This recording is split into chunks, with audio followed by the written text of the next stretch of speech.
ഹരേ രാമ രാമ രാമ ഹരേ ഹരേ. ഹരേ കൃഷ്ണ കൃഷ്ണ കൃഷ്ണ ഹരേ ഹരേ. ഹരേ രാമ രാമ രാമ ഹരേ ഹരേ. ഹരേ കൃഷ്ണ കൃഷ്ണ കൃഷ്ണ ഹരേ ഹരേ. ഹരേ രാമ രാമ ഹരേ ഹരേ. ഹരേ കൃഷ്ണ കൃഷ്ണ കൃഷ്ണ ഹരേ ഹരേ. ഹരേ രാമ രാമ ഹരേ ഹരേ. ഹരേ കൃഷ്ണ കൃഷ്ണ കൃഷ്ണ ഹരേ ഹരേ. ഹരേ രാമ രാമ ഹരേ ഹരേ. ഹരേ കൃഷ്ണ കൃഷ്ണ കൃഷ്ണ ഹരേ ഹരേ. ഹരേ രാമ രാമ ഹരേ ഹരേ. ഹരേ കൃഷ്ണ കൃഷ്ണ കൃഷ്ണ ഹരേ ഹരേ. ഹരേ രാമ രാമ ഹരേ ഹരേ. ഹരേ കൃഷ്ണ കൃഷ്ണ കൃഷ്ണ ഹരേ ഹരേ. ഹരേ രാമ രാമ ഹരേ ഹരേ. ഹരേ കൃഷ്ണ കൃഷ്ണ കൃഷ്ണ ഹരേ ഹരേ. ഹരേ രാമ രാമ ഹരേ ഹരേ. ഹരേ കൃഷ്ണ കൃഷ്ണ കൃഷ്ണ ഹരേ ഹരേ. ഹരേ രാമ രാമ ഹരേ ഹരേ. ഹരേ കൃഷ്ണ കൃഷ്ണ കൃഷ്ണ മാതാജി. ഹരേ കൃഷ്ണ. പ്രണാമം എല്ലാവർക്കും. ഹരേ കൃഷ്ണ. ഹരേ കൃഷ്ണ. ഹരേ കൃഷ്ണ. എല്ലാവർക്കും പ്രണാമം. ഹരേ കൃഷ്ണ. പ്രണാമം പ്രഭുജി. ഹരേ കൃഷ്ണ. ഹരേ കൃഷ്ണ. നമുക്ക് പ്രാർത്ഥനയിലേക്ക് അടക്കാം. ഓം നമോ ഭഗവതേ വാസുദേവായ. ഓം നമോ ഭഗവതേ വാസുദേവായ. ഓം നമോ ഭഗവതേ വാസുദേവായ. നാരായണം നമസ്കൃത്യം നരം ചൈവ നരോത്തമം ദേവീം സരസ്വതീം വ്യാസം തതോ ജയമുദിരേത് നഷ്ടപ്രായേഷു ഭദ്രേഷു നിത്യം ഭാഗവത സേവയാ. ഭാഗവതേ ഉത്തമ ശ്ലോകേ ഭക്തിർഭവതി നഷ്ടകി മുഖം കരോതി വാചാലം പങ്കും ലംഘയതേ ഗിരി യത്കൃപതമഹം വന്ദേ പരമാനന്ദമാധവം ശ്രീഗുരുദീനധാരിണം ശ്രീചൈതന്യമീശ്വരം. വജ്ഞാനതിമിരാന്തസ്യ ജ്ഞാനാഞ്ജലശലാകയാ ചക്ഷുർമിന്നിതം യേന തസ്മൈ ശ്രീഗുരുവേ നമഃ. ശ്രീചൈതന്യം മനോഭീഷ്ടം സ്ഥാപിതം യേന ഭൂതലേ സ്വയം രൂപകഥാ മഹ്യം തഥാതി സഭാന്തികം. വന്ദേഹം ശ്രീഗുരു ശ്രീയുതപദകമലം ശ്രീഗുരും വൈഷ്ണവാംശ ശ്രീരൂപം സാഗരജാതം സഹന രഘുനാഥാനിതം തം സജീവം സാദൈവം സാവധൂതം പരിജനസഹിതം കൃഷ്ണ ചൈതന്യദേവം ശ്രീരാധാകൃഷ്ണപാദാൻ സഹന ലളിതാ ശ്രീവിശാഖാനിം താം സാഹേ കൃഷ്ണ കരുണാ സിന്ധോ ദീനബന്ധോ ജഗത്പദേ ഗോപേശ ഗോപികാന്ത രാധാകാന്ത നമസ്തുതേ. തപ്തകാഞ്ചന ഗൗരാംഗീ രാധേ വൃന്ദാവനേശ്വരി വൃഷഭാനുസുതേ ദേവി പ്രണമാമി ഹരിപ്രിയേ. വാഞ്ച കൽപതരൂപേച്ഛ കൃപാ സിന്ധിഭ്യോ പ്രജാപതിനാം ഭാവനേഭ്യോ വൈഷ്ണവേഭ്യോ നമോ നമഃ. നമോ വിഷ്ണുപാദായ കൃഷ്ണപ്രേഷ്ഠായ ഭൂതലേ ശ്രീമദേ ഭക്തിവേദാന്ത സ്വാമിന്നിധി നാമിനേ. നമസ്തേ സാരസ്വദേവേ ഗൗരവാണി പ്രചാരിണേ നിർവിശേഷ ശൂന്യവാദി പാശ്ചാത്യദേശധാരിണേ. ജയ ശ്രീകൃഷ്ണ ചൈതന്യ പ്രഭു നിത്യാനന്ദ ശ്രീ അദ്വൈത ഗദാധര ശ്രീവാസാദി ഗൗരഭക്തവൃന്ദ. ഹരേ കൃഷ്ണ കൃഷ്ണ കൃഷ്ണ ഹരേ ഹരേ. ഹരേ രാമ രാമ രാമ ഹരേ ഹരേ. ഹരേ കൃഷ്ണ കൃഷ്ണ കൃഷ്ണ ഹരേ ഹരേ. ഹരേ രാമ രാമ രാമ ഹരേ ഹരേ. ഹരേ കൃഷ്ണ കൃഷ്ണ കൃഷ്ണ ഹരേ ഹരേ. ഹരേ രാമ രാമ രാമ ഹരേ ഹരേ. ഹരേ കൃഷ്ണ. പ്രഭാതിക്ക് ഗുരുദേവ് കി ജയ. ആനന്ദ കോടി വൈഷ്ണവ ഭക്തർക്ക് ജയ. ഹരേ കൃഷ്ണ. എല്ലാവർക്കും പ്രണാമം. ഹരേ കൃഷ്ണ. ഹരേ കൃഷ്ണ പ്രഭുജി പ്രണാമം. ഹരേ കൃഷ്ണ. ഹരേ കൃഷ്ണ. ഇന്നലെ നമ്മള് പറഞ്ഞത് എന്താ പറഞ്ഞത്? നമ്മള് പറഞ്ഞത് അമ്പലത്തിൽ പോകുമ്പോ അധ്യായ 6 കുറിച്ച് നമ്മൾ ഒഴിവാക്കേണ്ട കാര്യങ്ങൾ കുറിച്ച്, അതായത് നമുക്കുള്ള ചില നിർദ്ദേശങ്ങളാണ് അല്ലെ. ഭക്തി നിർവഹിക്കുമ്പോൾ നമ്മൾ ചെയ്യേണ്ട കാര്യങ്ങളൊക്കെ പറഞ്ഞു തരായിരുന്നു. ഇന്നത്തെ കാര്യങ്ങളൊക്കെ ചെയ്യണം എന്നാ പറയുന്നത് അല്ലെ. വളരെ ശ്രദ്ധിക്കേണ്ട കാര്യങ്ങൾ അതിൽ 10 വളരെ ഇമ്പോർട്ടൻസ് ആണ്. അതിലും തന്നെ ഏറ്റവും ഇമ്പോർട്ടൻസ് പറഞ്ഞ 5 കാര്യങ്ങൾ നമ്മൾ ഇന്നലെ പറഞ്ഞു. അതിൽ തന്നെ ഏറ്റവും ഇമ്പോർട്ടൻസ് നോക്കിക്കഴിഞ്ഞാല് ഭഗവാനെ ആരാധിക്കുക അല്ലെ. മൂർത്തി ആരാധന നമുക്ക് വളരെ ഇമ്പോർട്ടന്റ് ആണ്. അതിനോട് ബന്ധപ്പെട്ട് മൂർത്തി ആരാധന ഏതൊക്കെയെന്ന് ഓർമ്മയുണ്ടോ? ഏതൊക്കെയാണ് 5 കാര്യങ്ങൾ? ഭക്തജന സംസർഗം, സങ്കീർത്തനം, മധുരാവാസം, മൂർത്തി ആരാധന പറഞ്ഞില്ല. 5 ഏതൊക്കെയാ? മൂർത്തി ആരാധന, ഭാഗവത ശ്രവണം, ഭക്തജന സംസർഗം, സങ്കീർത്തനം, മധുരാവാസം. മധുരാവാസം അല്ലെ. അപ്പൊ ഭഗവാനെ ആരാധിക്കണം, പിന്നെ സജ്ജനങ്ങളായിട്ട് ഭാഗവതം കേൾക്കണം.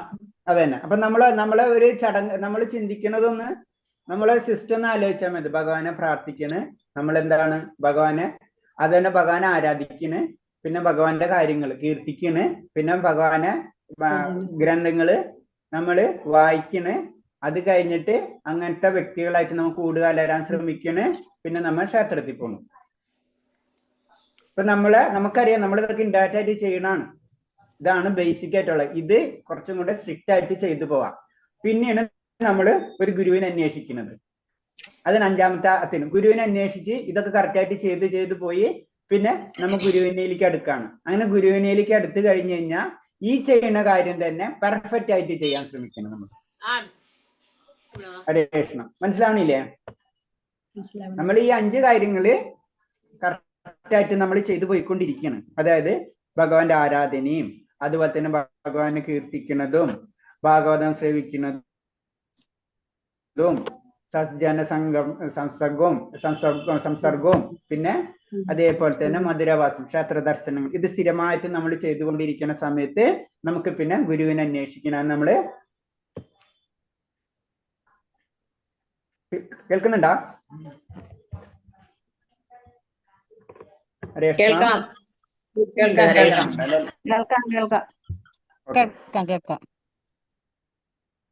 ഓക്കെ, ഹരേഷ്ണ.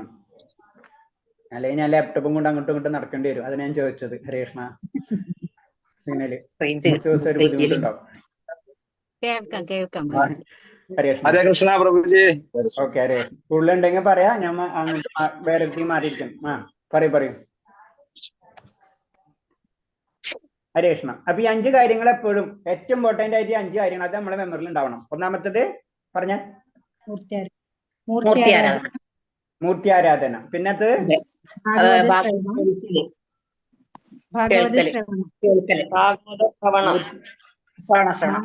കേൾക്കൽ, ഭാഗവത ശ്രവണം,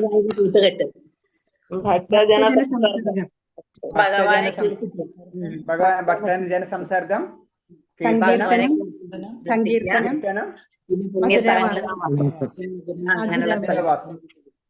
നമ്മൾ മറക്കരുത്. ഇത് മറന്നു കഴിഞ്ഞാ പിന്നെ ഓക്കെ. ഏതൊക്കെ? രമേഷ് പ്രഭു, ഹരേഷ്ണ. രമേഷ് പ്രഭു ഏതൊക്കെയാണ്?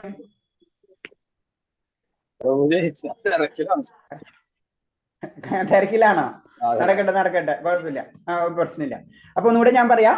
കാരണം എന്ന് വെച്ച് കഴിഞ്ഞാൽ മൂർത്തി ആരാധന നമുക്ക് ഏറ്റവും ഇമ്പോർട്ടൻസ് ആണ്. മൂർത്തിനെ ആരാധിക്കുന്നുള്ളത്, ഭഗവാനെ ആരാധിക്കുന്നുള്ളത് നമ്മൾ ഏറ്റെടുക്കണം. മൂർത്തി ആരാധന. രണ്ടാമത്തേത് ഭഗവാനെ കീർത്തി, ഭാഗവത ശ്രവണം, പിന്നെ സങ്കീർത്തനം, പിന്നെ സത്സംഗം, പിന്നെ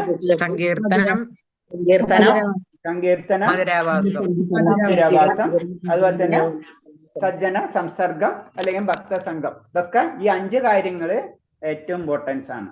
അത് കഴിഞ്ഞിട്ടാണ് നമ്മൾ ഗുരുവിനിലേക്ക് അടുക്കുന്നത്. പിന്നെ ഗുരു പറയുന്ന പോലെ തന്നെ നമ്മൾ കാര്യങ്ങൾ നിൽക്കും. അപ്പൊ ഈ ചെയ്യുന്ന ഇടയിൽ ചെറിയ തെറ്റുകളൊക്കെ വരും. അത് ശ്രദ്ധിക്കണം. അതിന് നമ്മൾ 64 കാര്യങ്ങൾ ഒരു ക്ഷേത്രത്തിൽ പോകുമ്പോൾ എന്ത് ചെയ്യണം എന്നുള്ള കാര്യങ്ങൾ നമ്മൾ പറഞ്ഞു തരുന്നത്. ഇനി അടുത്തത് പറയുന്നത്, ഈ അധ്യായത്തിൽ പറയുന്നത് നമ്മൾ ഒഴിവാക്കേണ്ട അപരാധങ്ങൾ, നമുക്ക് ചെയ്യാൻ പാടില്ലാത്ത കാര്യങ്ങളാണ് പറഞ്ഞത്. ഭക്തിയില് നമ്മൾ ചെയ്യാൻ പാടില്ലാത്ത കാര്യം, അപരാധങ്ങളാണ് ഇതൊക്കെ. തെറ്റ് ചെയ്യരുത്. മറ്റൊരു നിർദ്ദേശങ്ങളാണ്. ഇത് ചെയ്യാനേ പാടില്ല, അതൊക്കെ തെറ്റാണെന്ന് പറയാണ്. അത് പറയണത് ഭഗവാൻ ഭക്തിയുത സേവനന്റെ കാര്യത്തിൽ ഒരിക്കലും ചെയ്യാതിരുത്താത്ത 32 കാര്യങ്ങളുണ്ട്. അത് ചെയ്യുന്ന കാര്യങ്ങൾ, ഇത് ചെയ്യാത്ത കാര്യങ്ങൾ. 64 എണ്ണത്തിൽ ഇതിൽ 32 കാരണം ഒരിക്കലും നമ്മൾ ചെയ്യാൻ പാടില്ല.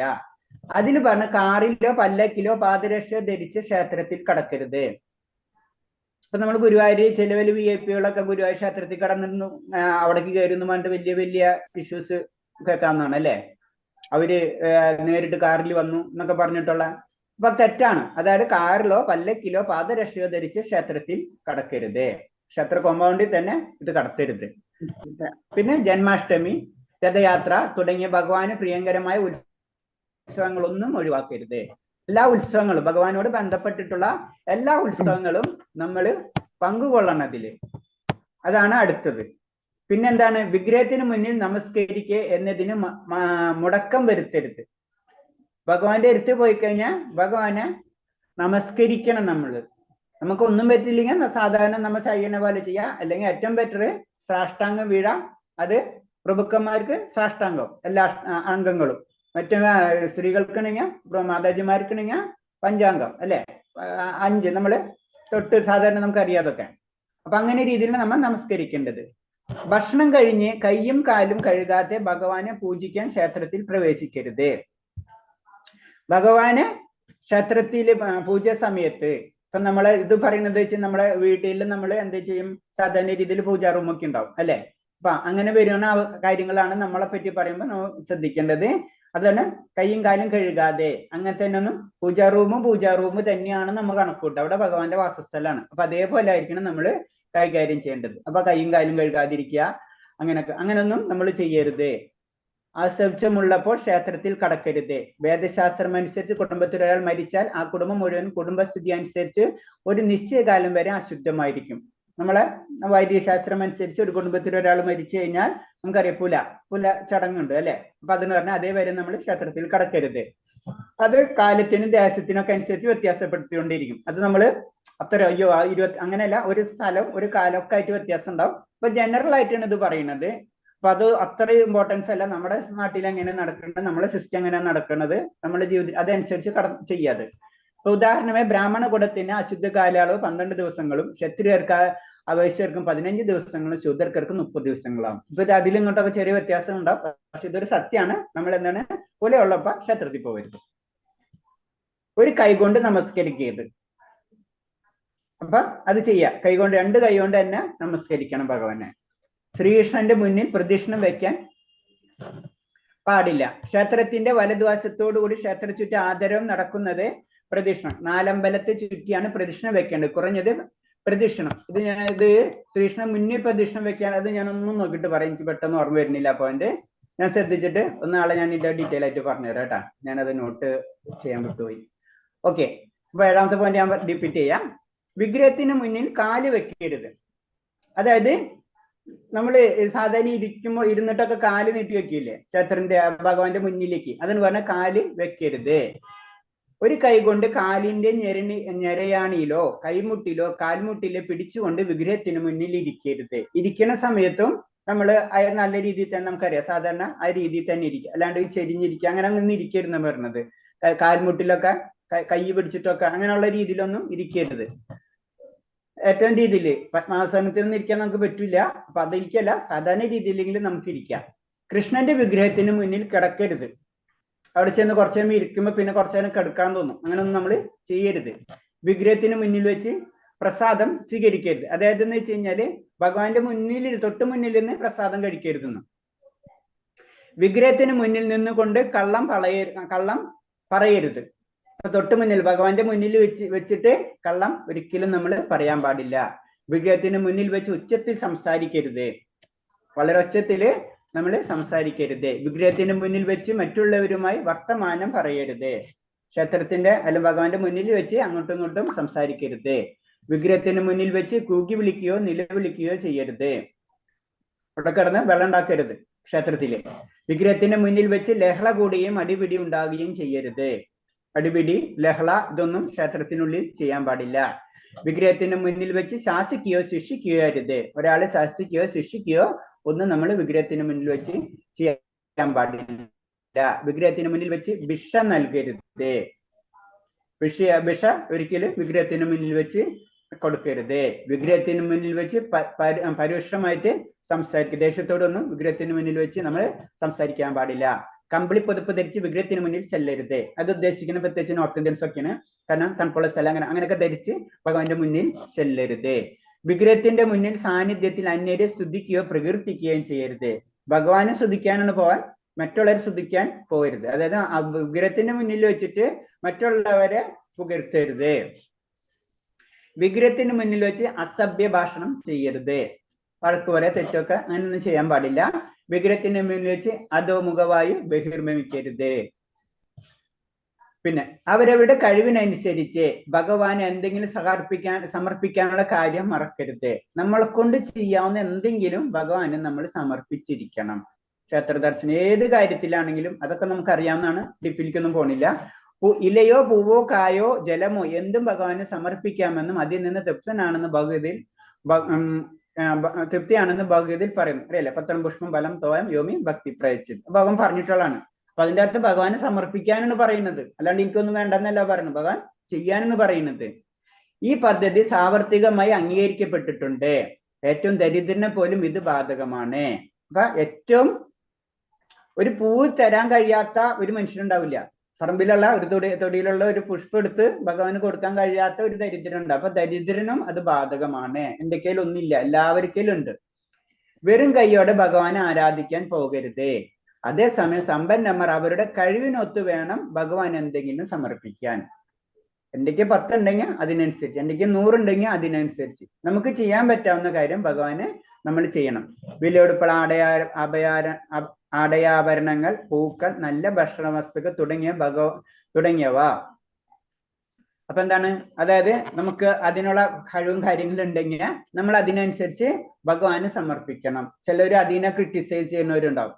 ക്രിട്ടിസൈസ് ചെയ്യുന്നവർ അവിടെ ഇരുന്ന് ക്രിട്ടിസൈസ് ചെയ്തോട്ടെ, നമുക്ക് ഭഗവാൻ എന്താ കൊടുക്കാൻ ഇഷ്ടമുള്ളത് നമ്മൾ ഭഗവാനോട് കൊടുക്കുന്നത്. അങ്ങനെ ചിന്തിക്കണം ഏത് സമയത്തും. അല്ലെങ്കിൽ ആചാര്യന്മാർക്കാണ് ചെയ്യുന്നത്, അല്ലെങ്കിൽ ആ ക്ഷേത്രത്തിനാണ് ചെയ്യണമെന്ന് എപ്പോഴും നമ്മളെ സങ്കല്പം ഉണ്ടാവണം. ഭഗവാന് ഇലയും വെള്ളവും തന്റെ ഐന്ദ്രിക സംതൃപ്തത്തിന് വേണ്ടി വാരിക്കോരി ചെലവാക്കാൻ ഈ മനോഭാവം ശരിയല്ല. എന്താനും നമ്മുടെ സന്തോഷത്തിന് വേണ്ടി, അത് നമ്മൾ ഭഗവത് പഠിച്ചു കഴിഞ്ഞ് അതെന്ന് പറഞ്ഞത് എന്താണ്, രജസ് അത് അല്ലേ? നമ്മള് പറയുന്നത് 7-ാമത്തേതാണോ 8-ാമത്തേതാണോ പഠിപ്പിക്കുന്നത് പറയുന്നത്? ചാപ്റ്റർ 7ആണോ 8ആണോ? 8 അല്ലേ? ഓക്കെ, 7അല്ലല്ലോ 8ആണോ? 7അല്ല മാതാജി പറഞ്ഞ പോയിന്റ് ശരിയാണ്, 8ആണത്. 7ാമത്തത് എടുക്കേണ്ടത്. ഓക്കെ ഹരേഷ്ണ, 7 എടുക്കേണ്ടത് അല്ലേ? 7 വിട്ടുപോയി, നമ്മള് 6 എടുത്തത് അല്ലേ? Okay okay Haresh, thank you Mataji. Okay, thank you Mataji. ഹരേഷ്ണ കുറച്ച് ക്ലാസ് പോയി, കുഴപ്പമില്ല. ആരെങ്കിലും ഒരാൾ നോക്കിയല്ലേ ഹരേഷ്ണ? കുഴപ്പമില്ല, എല്ലാവരും ഇന്റർകണക്റ്റഡ് ആണ്, വലിയ കുഴപ്പമില്ല. മാതാജി പറഞ്ഞിരുന്നു, പക്ഷെ ഞാൻ പോയി. ഓക്കെ ഓക്കെ ഓക്കെ, മാതാജി പറഞ്ഞിട്ടുണ്ടായിരുന്നു. ശരി ശരി. ഈ ബുക്കിൽ 7-ാമത്തിൽ കാണാഞ്ഞിട്ട് ഞാൻ വിചാരിച്ചു പ്രഭുജി വേറെ എവിടെയെങ്കിലും ഇത് പറഞ്ഞു തരികയാണ് എന്നാ വിചാരിച്ചത്. എന്നിട്ട് ബുക്കിലുള്ളത് കാണുന്നില്ല, 7 കാണുന്നില്ല. ഓക്കെ ഓക്കെ ഹരേഷ്ണ, കുഴപ്പമില്ല. ഓക്കെ ഓക്കെ ഓക്കെ, അപ്പൊ നമുക്ക് 7ാമത്തിൽ കിടക്കാം. ഭക്തി തത്വങ്ങളെ സംബന്ധിച്ചിട്ടുള്ള തെളിവുകൾ. അപ്പൊ എന്താണ് ഭക്തി തത്വങ്ങൾ എന്താണെന്ന് ഒന്നും കൂടെ നമുക്ക് ഇൻഡയറക്റ്റ് ആയിട്ട് പറഞ്ഞു തരാണ് അതില്. കഴിഞ്ഞ അധ്യായത്തിൽ നമുക്ക് എന്താണ് ഭക്തി എങ്ങനെ നിർവഹിക്കണം എന്ന് പറഞ്ഞു തന്ന്, ഇനി അതിന്റെ തെളിവുകൾ എങ്ങനെയാണ്, ഭക്തി തത്വങ്ങളുടെ തെളിവുകൾ പറഞ്ഞു തരണം. അവർ ചെയ്ത കാര്യങ്ങൾ നമുക്ക് പറഞ്ഞു തരണം, നിയമങ്ങൾ എങ്ങനെയാണ് നടപ്പിലാക്കിയെന്ന് അതിന്റെ തെളിവുകൾ നമുക്ക് പല ഗ്രന്ഥങ്ങളിൽ എടുത്ത് പറഞ്ഞു തരാണ്. അതില് ഭക്തി തത്വങ്ങളെ സംബന്ധിച്ചുള്ള തെളിവുകൾ. ഒരു യഥാർത്ഥ ആത്മഗുരുവിനെ ആശയം സ്വീകരിക്കൽ. നമ്മൾ പറഞ്ഞല്ല 10 തത്വം ഉണ്ടെന്ന്. അതിൽ ഏറ്റവും ഇമ്പോർട്ടൻസ് എന്ന് പറയുന്നത് 10 എണ്ണത്തിൽ ഏറ്റവും ഇമ്പോർട്ടന്റ് എന്താണ്? 5 എണ്ണല്ല, 10 എണ്ണത്തില് എന്നെല്ലാം പറഞ്ഞില്ലേ? ഗുരുവിനെ സ്വീകരിക്കില്ല അല്ലേ? നമ്മള് 5 കാര്യം ചെയ്ത് പിന്നത്തെ സ്റ്റെപ്പ് വരുമ്പോഴാണ് ഗുരുവിനെ സ്വീകരിക്കുന്നത്. അപ്പൊ ഒരു യഥാർത്ഥ ആത്മീയ ഗുരുവിന്റെ ആശ്രയം സ്വീകരിക്കുക. നമ്മള് കാര്യങ്ങളൊക്കെ ചെയ്ത സ്ഥിരമായിട്ട് നമ്മൾ ചെയ്തുകൊണ്ടിരിക്കുന്ന ഭഗവാന്റെ കാര്യങ്ങളും മൂർത്തി ആരാധനയും കീർത്തനങ്ങളും ഭഗവത് പഠനവും ഇതൊക്കെ നമ്മൾ സ്ഥിരമായിട്ട് ചെയ്തുകൊണ്ടിരിക്കുന്ന സമയത്ത് പിന്നെ നമ്മൾ അടുത്ത സ്റ്റെപ്പിലേക്ക് നമ്മൾ ABCD പഠിച്ചിട്ട് പിന്നെ കൂട്ടെഴുതണോ എന്ന പോലെ പിന്നെ അടുത്ത സ്റ്റെപ്പാണ് നമ്മൾ ഒരു ആത്മീയ ഗുരുവിനെ സ്വീകരിക്കുന്നത്. അപ്പൊ ഭാഗവതത്തിൽ പറയുന്നുണ്ടത്, ഭാഗവതം 11-ാം സ്കന്ധം 3-ാം അധ്യായത്തിൽ 24-ാം ശ്ലോകത്തിൽ പ്രബുദ്ധ മഹർഷി നിമി രാജാവിനോട് പറയുന്നു, രാജൻ ഭൗതിക ലോകത്ത് സുഖമില്ലെന്നും സത്യം ഉറപ്പുവരുത്തുക. ഭൗതിക ലോകത്ത് സുഖമില്ല എന്നുള്ള സത്യം ഉറപ്പുവരുത്തുക. കഷ്ടപ്പാടുകൾ നിറഞ്ഞ അവസ്ഥ മാത്രമേ ഈ ഭൗതിക ലോകത്ത് സുഖമുണ്ടെന്ന് ചിന്തിക്കുന്നത് തന്നെ തെറ്റ്. യഥാർത്ഥ സുഖം നേടണമെന്ന് ആഗ്രഹിക്കുന്ന ഒരു യഥാർത്ഥ ആത്മീയ ആചാര്യനെ കണ്ടെത്തി അദ്ദേഹത്തിൽ നിന്ന് ചര്യാക്രമം മനസ്സിലാക്കി അദ്ദേഹത്തിൽ അഭയം തേടണം. അപ്പൊ കഴിഞ്ഞതിൽ നമ്മൾ പറഞ്ഞു 10 തത്വങ്ങളുണ്ട്. അതിൽ ഏറ്റവും ഇമ്പോർട്ടൻസ് ആത്മീയാചാര്യനെ ആത്മീയാചാര്യന്റെ ആശ്രയം സ്വീകരിക്കുമെന്ന് പറഞ്ഞു. അപ്പൊ ആശ്രയം സ്വീകരിക്കുന്നത് എവിടെയാണെന്ന് നമുക്ക് പറഞ്ഞു തരണം. ഭാഗവതത്തിൽ പറഞ്ഞിട്ടുണ്ട് ആശ്രയം സ്വീകരിക്കണമെന്ന്. അതാണ് ഭാഗവതത്തിലെ ശ്ലോകം പറയുന്നത്. ഭാഗവതത്തില് ഒരു ശ്ലോകത്തിൽ പറയുന്നുണ്ട്. കാരണം ആരാരോടാണ് പറയുന്നത്? പ്രമുദ്ധ മഹർഷി നിമി മഹാരാജാവിനോട് പറയുന്നു. അപ്പൊ നിമി മഹാരാജാവിനോട് പറയുന്ന ഒരു സന്ദർഭം എടുത്തിട്ട് നമുക്ക് പറഞ്ഞു തരുന്ന ഒരു ആത്മീയ ആചാര്യനെ സ്വീകരിക്കണം എന്ന് ഭാഗവതത്തിൽ പറയുന്നുണ്ട്. അതാണ് നമ്മുടെ നിയമതത്വങ്ങളിലെ 1ാമത്തെ കാര്യം എന്ന് പറയുന്നത്. അപ്പൊ അത് അതിന്റെ ഒരു സന്ദർഭം കൂടി പറഞ്ഞു തരുന്നതാണ്. ഈ ഭൗതിക ലോകം എന്ന് പറഞ്ഞത്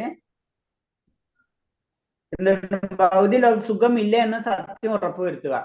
ഈ ലോകത്ത് സുഖമില്ല, കഷ്ടപ്പാടുകൾ നിറഞ്ഞ അവസ്ഥ മാത്രമാണ്. ഈ ഭൗതിക ലോകത്ത് സുഖമുണ്ടെന്ന് ചിന്തിക്കുന്നത് തന്നെ തെറ്റ്. അപ്പൊ അത് മനസ്സിലാക്കാൻ വേണ്ടി, അത് ശരിയായി മനസ്സിലാക്കണമെങ്കിൽ നമ്മളൊരു ഗുരുവിന്റെ അഭയം തേടിയിരിക്കണം. അപ്പൊ അതിന് പറഞ്ഞത് നമ്മള് ഒരു മരുഭൂമിയിൽ നോക്കിക്കഴിഞ്ഞാൽ എന്താണ്? നമുക്ക് വെള്ളം തോന്നും അല്ലെ? ഭയങ്കര ദൂരത്ത് ഇങ്ങനെ വെള്ളം കെടുക്കണ പോലെ തോന്നും. അപ്പൊ വെള്ളം ആഗ്രഹിക്കുന്നവൻ അത് നോക്കുമ്പോ വെള്ളമാണ്, അവൻ മരുഭൂമിയിലേക്ക് അങ്ങോട്ട് പോകും. അത് തോന്നല് മാത്രമേ ഉള്ളൂ. അവിടെ കിടന്ന് നരയിച്ച് ആള് മരിക്കും. പക്ഷെ മരുഭൂമി കഴിഞ്ഞിട്ടൊരു സ്ഥലത്ത് വെള്ളമുണ്ട് അല്ലെ? മരുഭൂമിയിലേ ഇല്ലാത്തതുള്ളൂ. വെള്ളം എന്ന് പറഞ്ഞ സംഗതി ഉണ്ട്. അതാണ് പോയിന്റ്. മനസ്സിലായില്ലേ പോയിന്റ്? നമ്മ മരുഭൂമിയിൽ കാരണം കൊണ്ട് മരുഭൂമിയിൽ വെള്ളം ഉണ്ടെന്ന് തോന്നാണ്. അപ്പൊ അതാണ് ആ വെള്ളമാണ് നമുക്ക് ആഗ്രഹം. നമ്മുടെ ആഗ്രഹം വെള്ളമാണ്.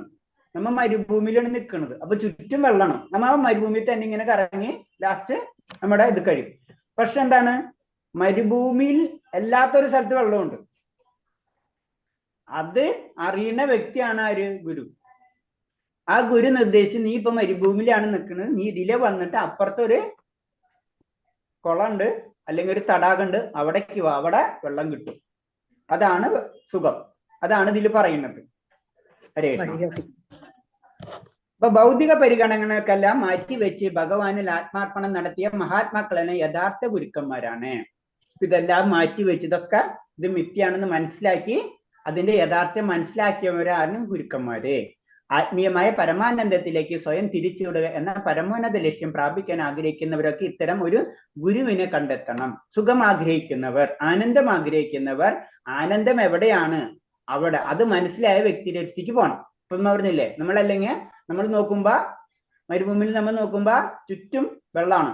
നമ്മൾ വെള്ളത്തിൽ അവിടെ വെള്ളമാണ്, അവിടെ പോയി നോക്കും, അവിടെ ഇല്ല. അടുത്ത് പോകും, അവിടെ ഇല്ല. ഇങ്ങനെ കറങ്ങി കറങ്ങി മരുഭൂമിയിൽ തന്നെ നമ്മൾ കഴിയും. പക്ഷെ തൊട്ടടുത്തൊരു വ്യക്തി ഉണ്ടാവും, ആ വ്യക്തിക്ക് അറിയാം ഇവിടെ വെള്ളമില്ലാന്ന്. ആ വ്യക്തിനെ കണക്ട് ചെയ്യുക, ആ വ്യക്തിയിൽ കൂടെ പോവാ, അവളെ വ്യക്തി ഏതാ തടാകോ കുളോ എവിടെയെന്ന് വെച്ചാൽ അവിടെ കാണിച്ചു തരാം, അവിടെ സുസുന്ദരമായിട്ട് വെള്ളം കുടിക്കാം. ഇതാണ് പറയുന്നത്. അപ്പൊ എന്നാ ആത്മീയ പരമാനന്ദത്തിലേക്ക് സ്വയം എന്ന പരമോന്നത ലക്ഷ്യം പ്രാപിക്കാൻ ആഗ്രഹിക്കുന്നവരൊക്കെ ഇത്തരം ഒരു ഗുരുവിനെ കണ്ടെത്താൻ ശ്രമിക്കണം. നമുക്ക് വെള്ളം കുടിക്കാൻ ആവശ്യമുണ്ടെങ്കിൽ അത് കുളം എവിടെയാണ് അല്ലെങ്കിൽ തടാകം എവിടെയുള്ള ആളെ നോക്കിയിട്ട് ആൾക്കറിയാം, അയാളെ അന്വേഷിച്ച് അയാളെ എത്തിക്ക് പോവാം. ആള് പറഞ്ഞു തരും. നമ്മൾ ഒറ്റയ്ക്ക് അന്വേഷിച്ച് കിടന്നു കഴിഞ്ഞാൽ മരുഭൂമിയിലെ അവസ്ഥയാവും നമ്മളെ. അതായത് മതപരമായ അനുശാസനം എന്നറിഞ്ഞുകൂടാതെ സംശയിക്കത്തക്ക സ്വഭാവമുള്ള ഭക്തി സേവനത്തിന് തത്വങ്ങൾ അനുസരിക്കാതെ ഐന്ദ്രിയ സംതൃപ്തനത്തിന് സഹായമായി വർത്തിക്കുന്ന ആറ് ശക്തിയുടെ സ്വാധീനത്തിൽ കീഴ്പ്പെടുത്താത്ത ഒരു 1ാം കിട വങ്കനെ ഒരു ആത്മീയ ഗുരുവായി സ്വീകരിക്കരുത്. ഈ 6 തരം നമ്മൾ അത് പറഞ്ഞിട്ടുണ്ടായിരുന്നു. ഏതില്? എല്ലാവരും ഗുരുക്കന്മാരാക്കാൻ പറ്റില്ല. ഗുരു എന്ന് പറയുമ്പോൾ നമ്മൾ ഏതിൽ പഠിച്ചിട്ടുള്ളത്? ഗുരുവിന്റെ ഉപദേശാമൃതത്തിലെ ആദ്യത്തെ ശ്ലോകത്തിൽ പറയുന്നുണ്ടില്ലേ, നമ്മളെ നാവിനെ ജുഹാവേദം ഉപസ്ഥവേഗം എന്ന് പറഞ്ഞിട്ട് ശ്ലോകം പഠിക്കുന്നുണ്ട്. അതായത് ഇന്ദ്രിയങ്ങളെ, വയറിനെ നിയന്ത്രിക്കുക, സംസാരം നിയന്ത്രിക്കുക. അങ്ങനെ ഒരു വ്യക്തിക്ക് മാത്രമേ ഏറ്റവും വലിയ ഒരു ഗുരുവായി തീരുള്ളൂ. അതാണ് പറഞ്ഞത്. അങ്ങനത്തെ ഒരു ഗുരുവായിരിക്കണം നമ്മുടെ ഗുരു. ഒരു 1ാം കിട വങ്കനെ ഒരു ആത്മീയ ഗുരുവായി സ്വീകരിക്കരുത്. ശരിക്കും ഒരു ഗുരു എന്ന് പറഞ്ഞ ഈ 6 ത്വരകളെ നിയന്ത്രിക്കാൻ കഴിവുള്ള ഒരു വ്യക്തിയായിരിക്കണം. അതാണ് ഗുരു. അല്ലാത്തൊക്കെ ഗുരുക്കന്മാരല്ല. അപ്പൊ അത് ശ്രദ്ധിക്കണം. ഗുരുവിനെ നമ്മൾ സെലക്ട് ചെയ്യുമ്പോൾ എന്തെങ്കിലുമൊക്കെ കാട്ടിട്ടുള്ള ആൾക്കാരെ നമ്മൾ ഗുരുവാക്കരുത്. അതാണ് നമ്മളോട് പറഞ്ഞു തരുന്ന പോയിന്റ്. ആത്മീയ ആചാര്യൻ എന്നുള്ള പ്രാരംഭ ഉപദേശം സ്വീകരണവും നിർദ്ദേശങ്ങളും കൈക്കൊള്ളലും. പിന്നെ അടുത്ത സ്റ്റെപ്പ്. അപ്പൊ ഗുരുവിനെ കണ്ടു, പിന്നെ അടുത്ത സ്റ്റെപ്പ് അതിന്റെ ഉദാഹരണം പറയണം. പ്രബുദ്ധ മഹർഷി തുടരുന്നു. രാജൻ ശിഷ്യൻ ആത്മീയ ഗുരുവിനെ സ്വീകരിക്കുന്നത് കേവലം ഗുരുവായിട്ട് മാത്രമല്ല, പരമാത്മായ ഭഗവാന്റെ പ്രതിനിധി കൂടിയിട്ടാണ്. അതാണ് നമ്മൾ അടുത്ത 10 തത്വങ്ങളിലെ ആദ്യ ആത്മീയ ഗുരുവിനെ കണ്ട് പിന്നെ ആത്മീയ ഗുരുവിന് വിശ്വാസം വേണമെന്ന് പറഞ്ഞിട്ടുണ്ട്. അത് വിശ്വാസം എന്ന് പറഞ്ഞാൽ എന്താണ്? ഭഗവാനെ പോലെ തന്നെ അത് ഗുരുവിനെ കാണണം. ഭഗവാനല്ല ഗുരു, അത് മനസ്സിലാക്കണം. ഭഗവാനല്ല ഗുരു, ഭഗവാനെ പോലെ അല്ലെങ്കിൽ ഭഗവാന്റെ പ്രതിനിധിയാണ്. അപ്പൊ ഭഗവാന്റെ പ്രതിനിധിക്ക് ഇപ്പൊ നമുക്കറിയാം, നമുക്കൊരു സ്ഥലത്ത് പോകാൻ പറ്റിയിട്ടില്ലെങ്കിൽ നമ്മൾ ഒരാളെ പറഞ്ഞു വിടും. അതിന്റെ അർത്ഥം നമ്മളെ പോലെ തന്നെയാണ്. അപ്പൊ ആ വ്യക്തിനെ കാണുന്നതും അവര് നമ്മളെ പോലെ തന്നെയായിരിക്കും, അല്ലെ? ഇപ്പൊ നമ്മൾ അംബാസിഡർ എന്നൊക്കെ പറയില്ല, ഒരു രാജ്യത്ത് നിന്ന് മറ്റേ രാജ്യത്തേക്ക് പോണ പോലെ. എന്നത് പറഞ്ഞ പോലെ എന്തുകൊണ്ട് ഭഗവാന്റെ പ്രതിനിധിയായിട്ട് കൂടിയാണ്. മറ്റൊരുത്തി പറഞ്ഞാൽ ശിഷ്യൻ ഗുരുവിനെ ദൈവമായിട്ടാണ് കരുതേണ്ടത്. കാരണം കൃഷ്ണന്റെ ബാഹ്യരൂപം തന്നെയാണ് ആത്മീയ ഗുരു. എല്ലാ മതഗ്രന്ഥങ്ങളും ഇത് ഉറപ്പിച്ച് പറയുന്നു. അപ്പൊ ഇതിലെ ശ്ലോകം മാത്രം നോക്കി ഭഗവാൻ തന്നെ എടുത്തിട്ടുള്ളതാണ്, അല്ലെ? തത്തതി പ്രണിപാതേന പരിപ്രശ്നായ സേവ ഉപദേശന്തി തേജ്ഞാനം ജ്ഞാനി നാശസ്യ ദർശനം എന്ന് ഭഗവതിൽ ക്ലിയർ ആയിട്ട് പറഞ്ഞിട്ടുണ്ട്. ഒരൊറ്റ ശ്ലോകം മതി നമ്മൾ ഗുരുവിൽ കൂടി മാത്രമേ നമുക്ക് എന്താണ് ആത്മീയമായിട്ടുള്ള പുരോഗതി നേടാൻ കഴിയുള്ളൂ. ശ്രീമദ് ഭാഗവതം കേൾക്കുകയും വായിക്കുകയും ചെയ്യുന്ന ഭഗവത് പ്രേമത്തിന്റെയും ഭഗവത് സേവനത്തിന്റെയും വിധാനത്തിൽ ഉയർത്തപ്പെടുന്ന മതപരമായ പ്രക്രിയയുടെ മുഖ്യ ഭാഗമാണ്. പിന്നെ നമ്മൾ എന്താ ചെയ്യേണ്ടത്? അടുത്ത സ്റ്റെപ്പ് നമ്മൾ ഭാഗവതം കേൾക്കുക, വായിക്കുക. അപ്പൊ ഓട്ടോമാറ്റിക് ആയിട്ട് നമ്മൾ എന്ത് ചെയ്യുക? ഭഗവത് സേവനത്തിലേക്ക് നമ്മൾ ഉയർത്തപ്പെടും. ഭക്തി വിശ്വാസങ്ങളോടുള്ള ആചാര്യ സേവ. അപ്പൊ എന്താണ്? ആചാര്യം പറയുന്നത് ഭഗവാൻ പറയുന്നുള്ള രീതിയിലായിരിക്കണം നമ്മൾ ചെയ്യേണ്ടത്. അപ്പൊ ആചാര്യനെ സേവിക്കുന്നത് ഭഗവാനെ സേവിക്കുന്നതിന് തുല്യമാണ്. അതാണ് ഇതിൽ പറഞ്ഞത്. ആത്മീയ ആചാര്യന്റെ പ്രാരംഭ ഉപദേശത്തെ സംബന്ധിച്ച് ശ്രീമദ് ഭാഗവതത്തിൽ കൃഷ്ണൻ പറയുന്നു, ഉദ്ധവരെ ആത്മീയ ഗുരുവിന്റെ എന്റെ പ്രതിനിധിയായിട്ടല്ല, ഞാനായിട്ട് തന്നെ വേണം സ്വീകരിക്കാൻ. അപ്പം ആചാര്യം പറയുന്നത് ഭഗവാൻ പറയുന്നത് തന്നെയാണ് എന്ന് ആര് കരുതണം? ശിഷ്യൻ കരുതണം. എന്ന് എവിടാ പറഞ്ഞിട്ടുള്ളത്? ഭാഗവതത്തിൽ 11-ാം സ്കന്ധത്തിൽ 7-ാം അധ്യായത്തിൽ 27-ാമത്തെ ശ്ലോകത്തില് ഭഗവാൻ സ്വയം പറയാണ്. അതാണ് ആചാര്യന്മാരെ വാല്യം. ഒരു സാധാരണ മനുഷ്യന്റെ നിലയിൽ ഒരിക്കലും അദ്ദേഹത്തെ കരുതരുത്. അദ്ദേഹം ഒരു സാധാരണ മനുഷ്യനല്ല. ഒരിക്കലും ആത്മീയ ആചാര്യന് അസൂയോ ഈർഷ്യയോ പ്രകടിപ്പിക്കാൻ പാടില്ല. ഭഗവാന്റെ പ്രതിനിധിയായിട്ട് എപ്പോഴും അദ്ദേഹത്തെ കാണാവൂ. അതാണ് ഭഗവാനിലുള്ള വിശ്വാസം, അല്ലെങ്കിൽ ഗുരുവിലുള്ള വിശ്വാസം നമുക്ക് ഉണ്ടായിരിക്കണം. അതായത് ഒരു ആചാര്യനെ കാണുമ്പോ സാക്ഷാൽ ഭഗവാൻ എന്നുള്ള രീതിയിൽ തന്നെ ആയിരിക്കണം നമ്മൾ ഒരു ആചാര്യനെ കാണേണ്ടത്. ആചാര്യൻ എന്താണെന്ന് നമുക്ക് ആദ്യമേ പറഞ്ഞു. എല്ലാവരും ആചാര്യനല്ല. എന്തെങ്കിലും ഡ്രസ്സ് ഇട്ട് എന്തെങ്കിലും സംസ്കൃതം വേർഡ് പറഞ്ഞുകൊണ്ട് ആചാര്യനായിട്ട് തീരില്ല. ആചാര്യൻ എന്ന് പറഞ്ഞ 6 ഗുണങ്ങൾ ഉണ്ടായിരിക്കണം. ആചാര്യന്മാർക്ക്, സന്യാസിമാർക്ക് ഭയങ്കര നിയമമാണ്. നമ്മളെ നിയമം തന്നെ, ഗൃഹസ്ഥര നിയമം തന്നെ നമുക്ക് കേൾക്കുമ്പോൾ നമുക്ക് കറങ്ങും. സന്യാസിമാരെ ശരിക്കും ഒരു സന്യാസി എന്ന് പറഞ്ഞാൽ അവരെ നിയമം കേട്ടാൽ അതിനേലും വലിയ പ്രശ്നമാണ്. നമ്മൾ ഞെട്ടിപ്പോവും. നമുക്ക് ചിന്തിക്കാനേ പറ്റില്ല. അതൊക്കെ അങ്ങനത്തെ സന്യാസികൾ എന്ന് പറയാം. പരിത്യാഗികൾ എന്ന് പറയുന്നത്, അതായത് കംപ്ലീറ്റ്, അതായത് ഒരു ഇന്ന് ഭക്ഷണം കിട്ടിയാൽ കിട്ടി, ഇല്ലെങ്കിൽ കിട്ടിയില്ല, ഫിനിഷ്. ഇന്നിവിടെ എന്താ പറയാ, എന്താണ് മരത്തിന്റെ ചവിട്ടിൽ കിടന്ന ഉറങ്ങാൻ പറ്റില്ലെങ്കിൽ ഉറങ്ങിയില്ല, അങ്ങനെ ഒന്നുമില്ല. ശരിക്കും എൻ്റർലി ഡിഫറെന്റ്. അതാണ് ശരിക്കും അതിലാണ് അവരന്വേഷിക്കുന്നത്. അതാണ് അവരെ ലക്ഷ്യം. അപ്പൊ പുണ്യാത്മാക്കളുടെ കാലടിപ്പാടുകൾ പിന്തുടരുക. പിന്നത്തെ 10 തത്വങ്ങളില് അതിന്റെ കാര്യങ്ങൾ ഓരോന്നോരോന്ന് പറഞ്ഞു തരാണ്. പുണ്യാത്മാക്കളുടെ കാലടിപ്പാടുകൾ പിന്തുടരുക. അപ്പൊ പുണ്യാത്മാക്കൾ എന്ന് പറയുമ്പോ മൺമറഞ്ഞ ആചാര്യന്മാരെയും പുണ്യാത്മാക്കളെയും പിന്തുടരാൻ സ്കന്ദപുരാണം ഉപദേശിക്കുന്നുണ്ട്. മുന്നോട്ടുള്ള പോക്കിൽ ചതിവിനും ദുഃഖത്തിനും ഇടവരാതെ ഉദ്ദിഷ്ട ലക്ഷ്യം നേടാൻ അത് വളരെയേറെ സഹായിക്കാൻ ഉതകുമെന്ന് തന്നെ കാര്യം. അപ്പൊ ആചാര്യന്മാർക്ക് പല അനുഭവങ്ങൾ ഉണ്ടായിട്ടുണ്ടാവും. അപ്പൊ അവര് നമ്മളോട് പറഞ്ഞു തരാണ് ഇങ്ങനത്തെ കാര്യങ്ങൾ. അതാണ് നമ്മളെ ഗ്രന്ഥങ്ങളിൽ കൂടെയും നമുക്കത് മനസ്സിലാകണം. അവർക്ക് ഉണ്ടായ കാര്യങ്ങൾ, അവർക്ക് ആ സത്യം അന്വേഷിച്ചു പോകുമ്പോൾ അവർക്കുണ്ടായ പ്രശ്നങ്ങൾ അവർക്കറിയാം. അപ്പൊ നമ്മളോട് പറഞ്ഞു തരാണ് ഇത് ശ്രദ്ധിക്കണം. അതെന്ന് പറഞ്ഞാൽ അവരെ പാത അവർക്ക് ഉണ്ടായ പ്രശ്നങ്ങൾ നമുക്ക് ഉണ്ടാവാതിരിക്കാൻ. അവരത് കഴിഞ്ഞിട്ടാണ് ആ തലത്തിലേക്ക് എത്തിയിട്ടുള്ളത്. അപ്പൊ അവർക്ക് അതിന് മുഴുവനും കാര്യങ്ങൾ അറിയാം. അതാണ് അവരെ പാത പിന്തുടരാം.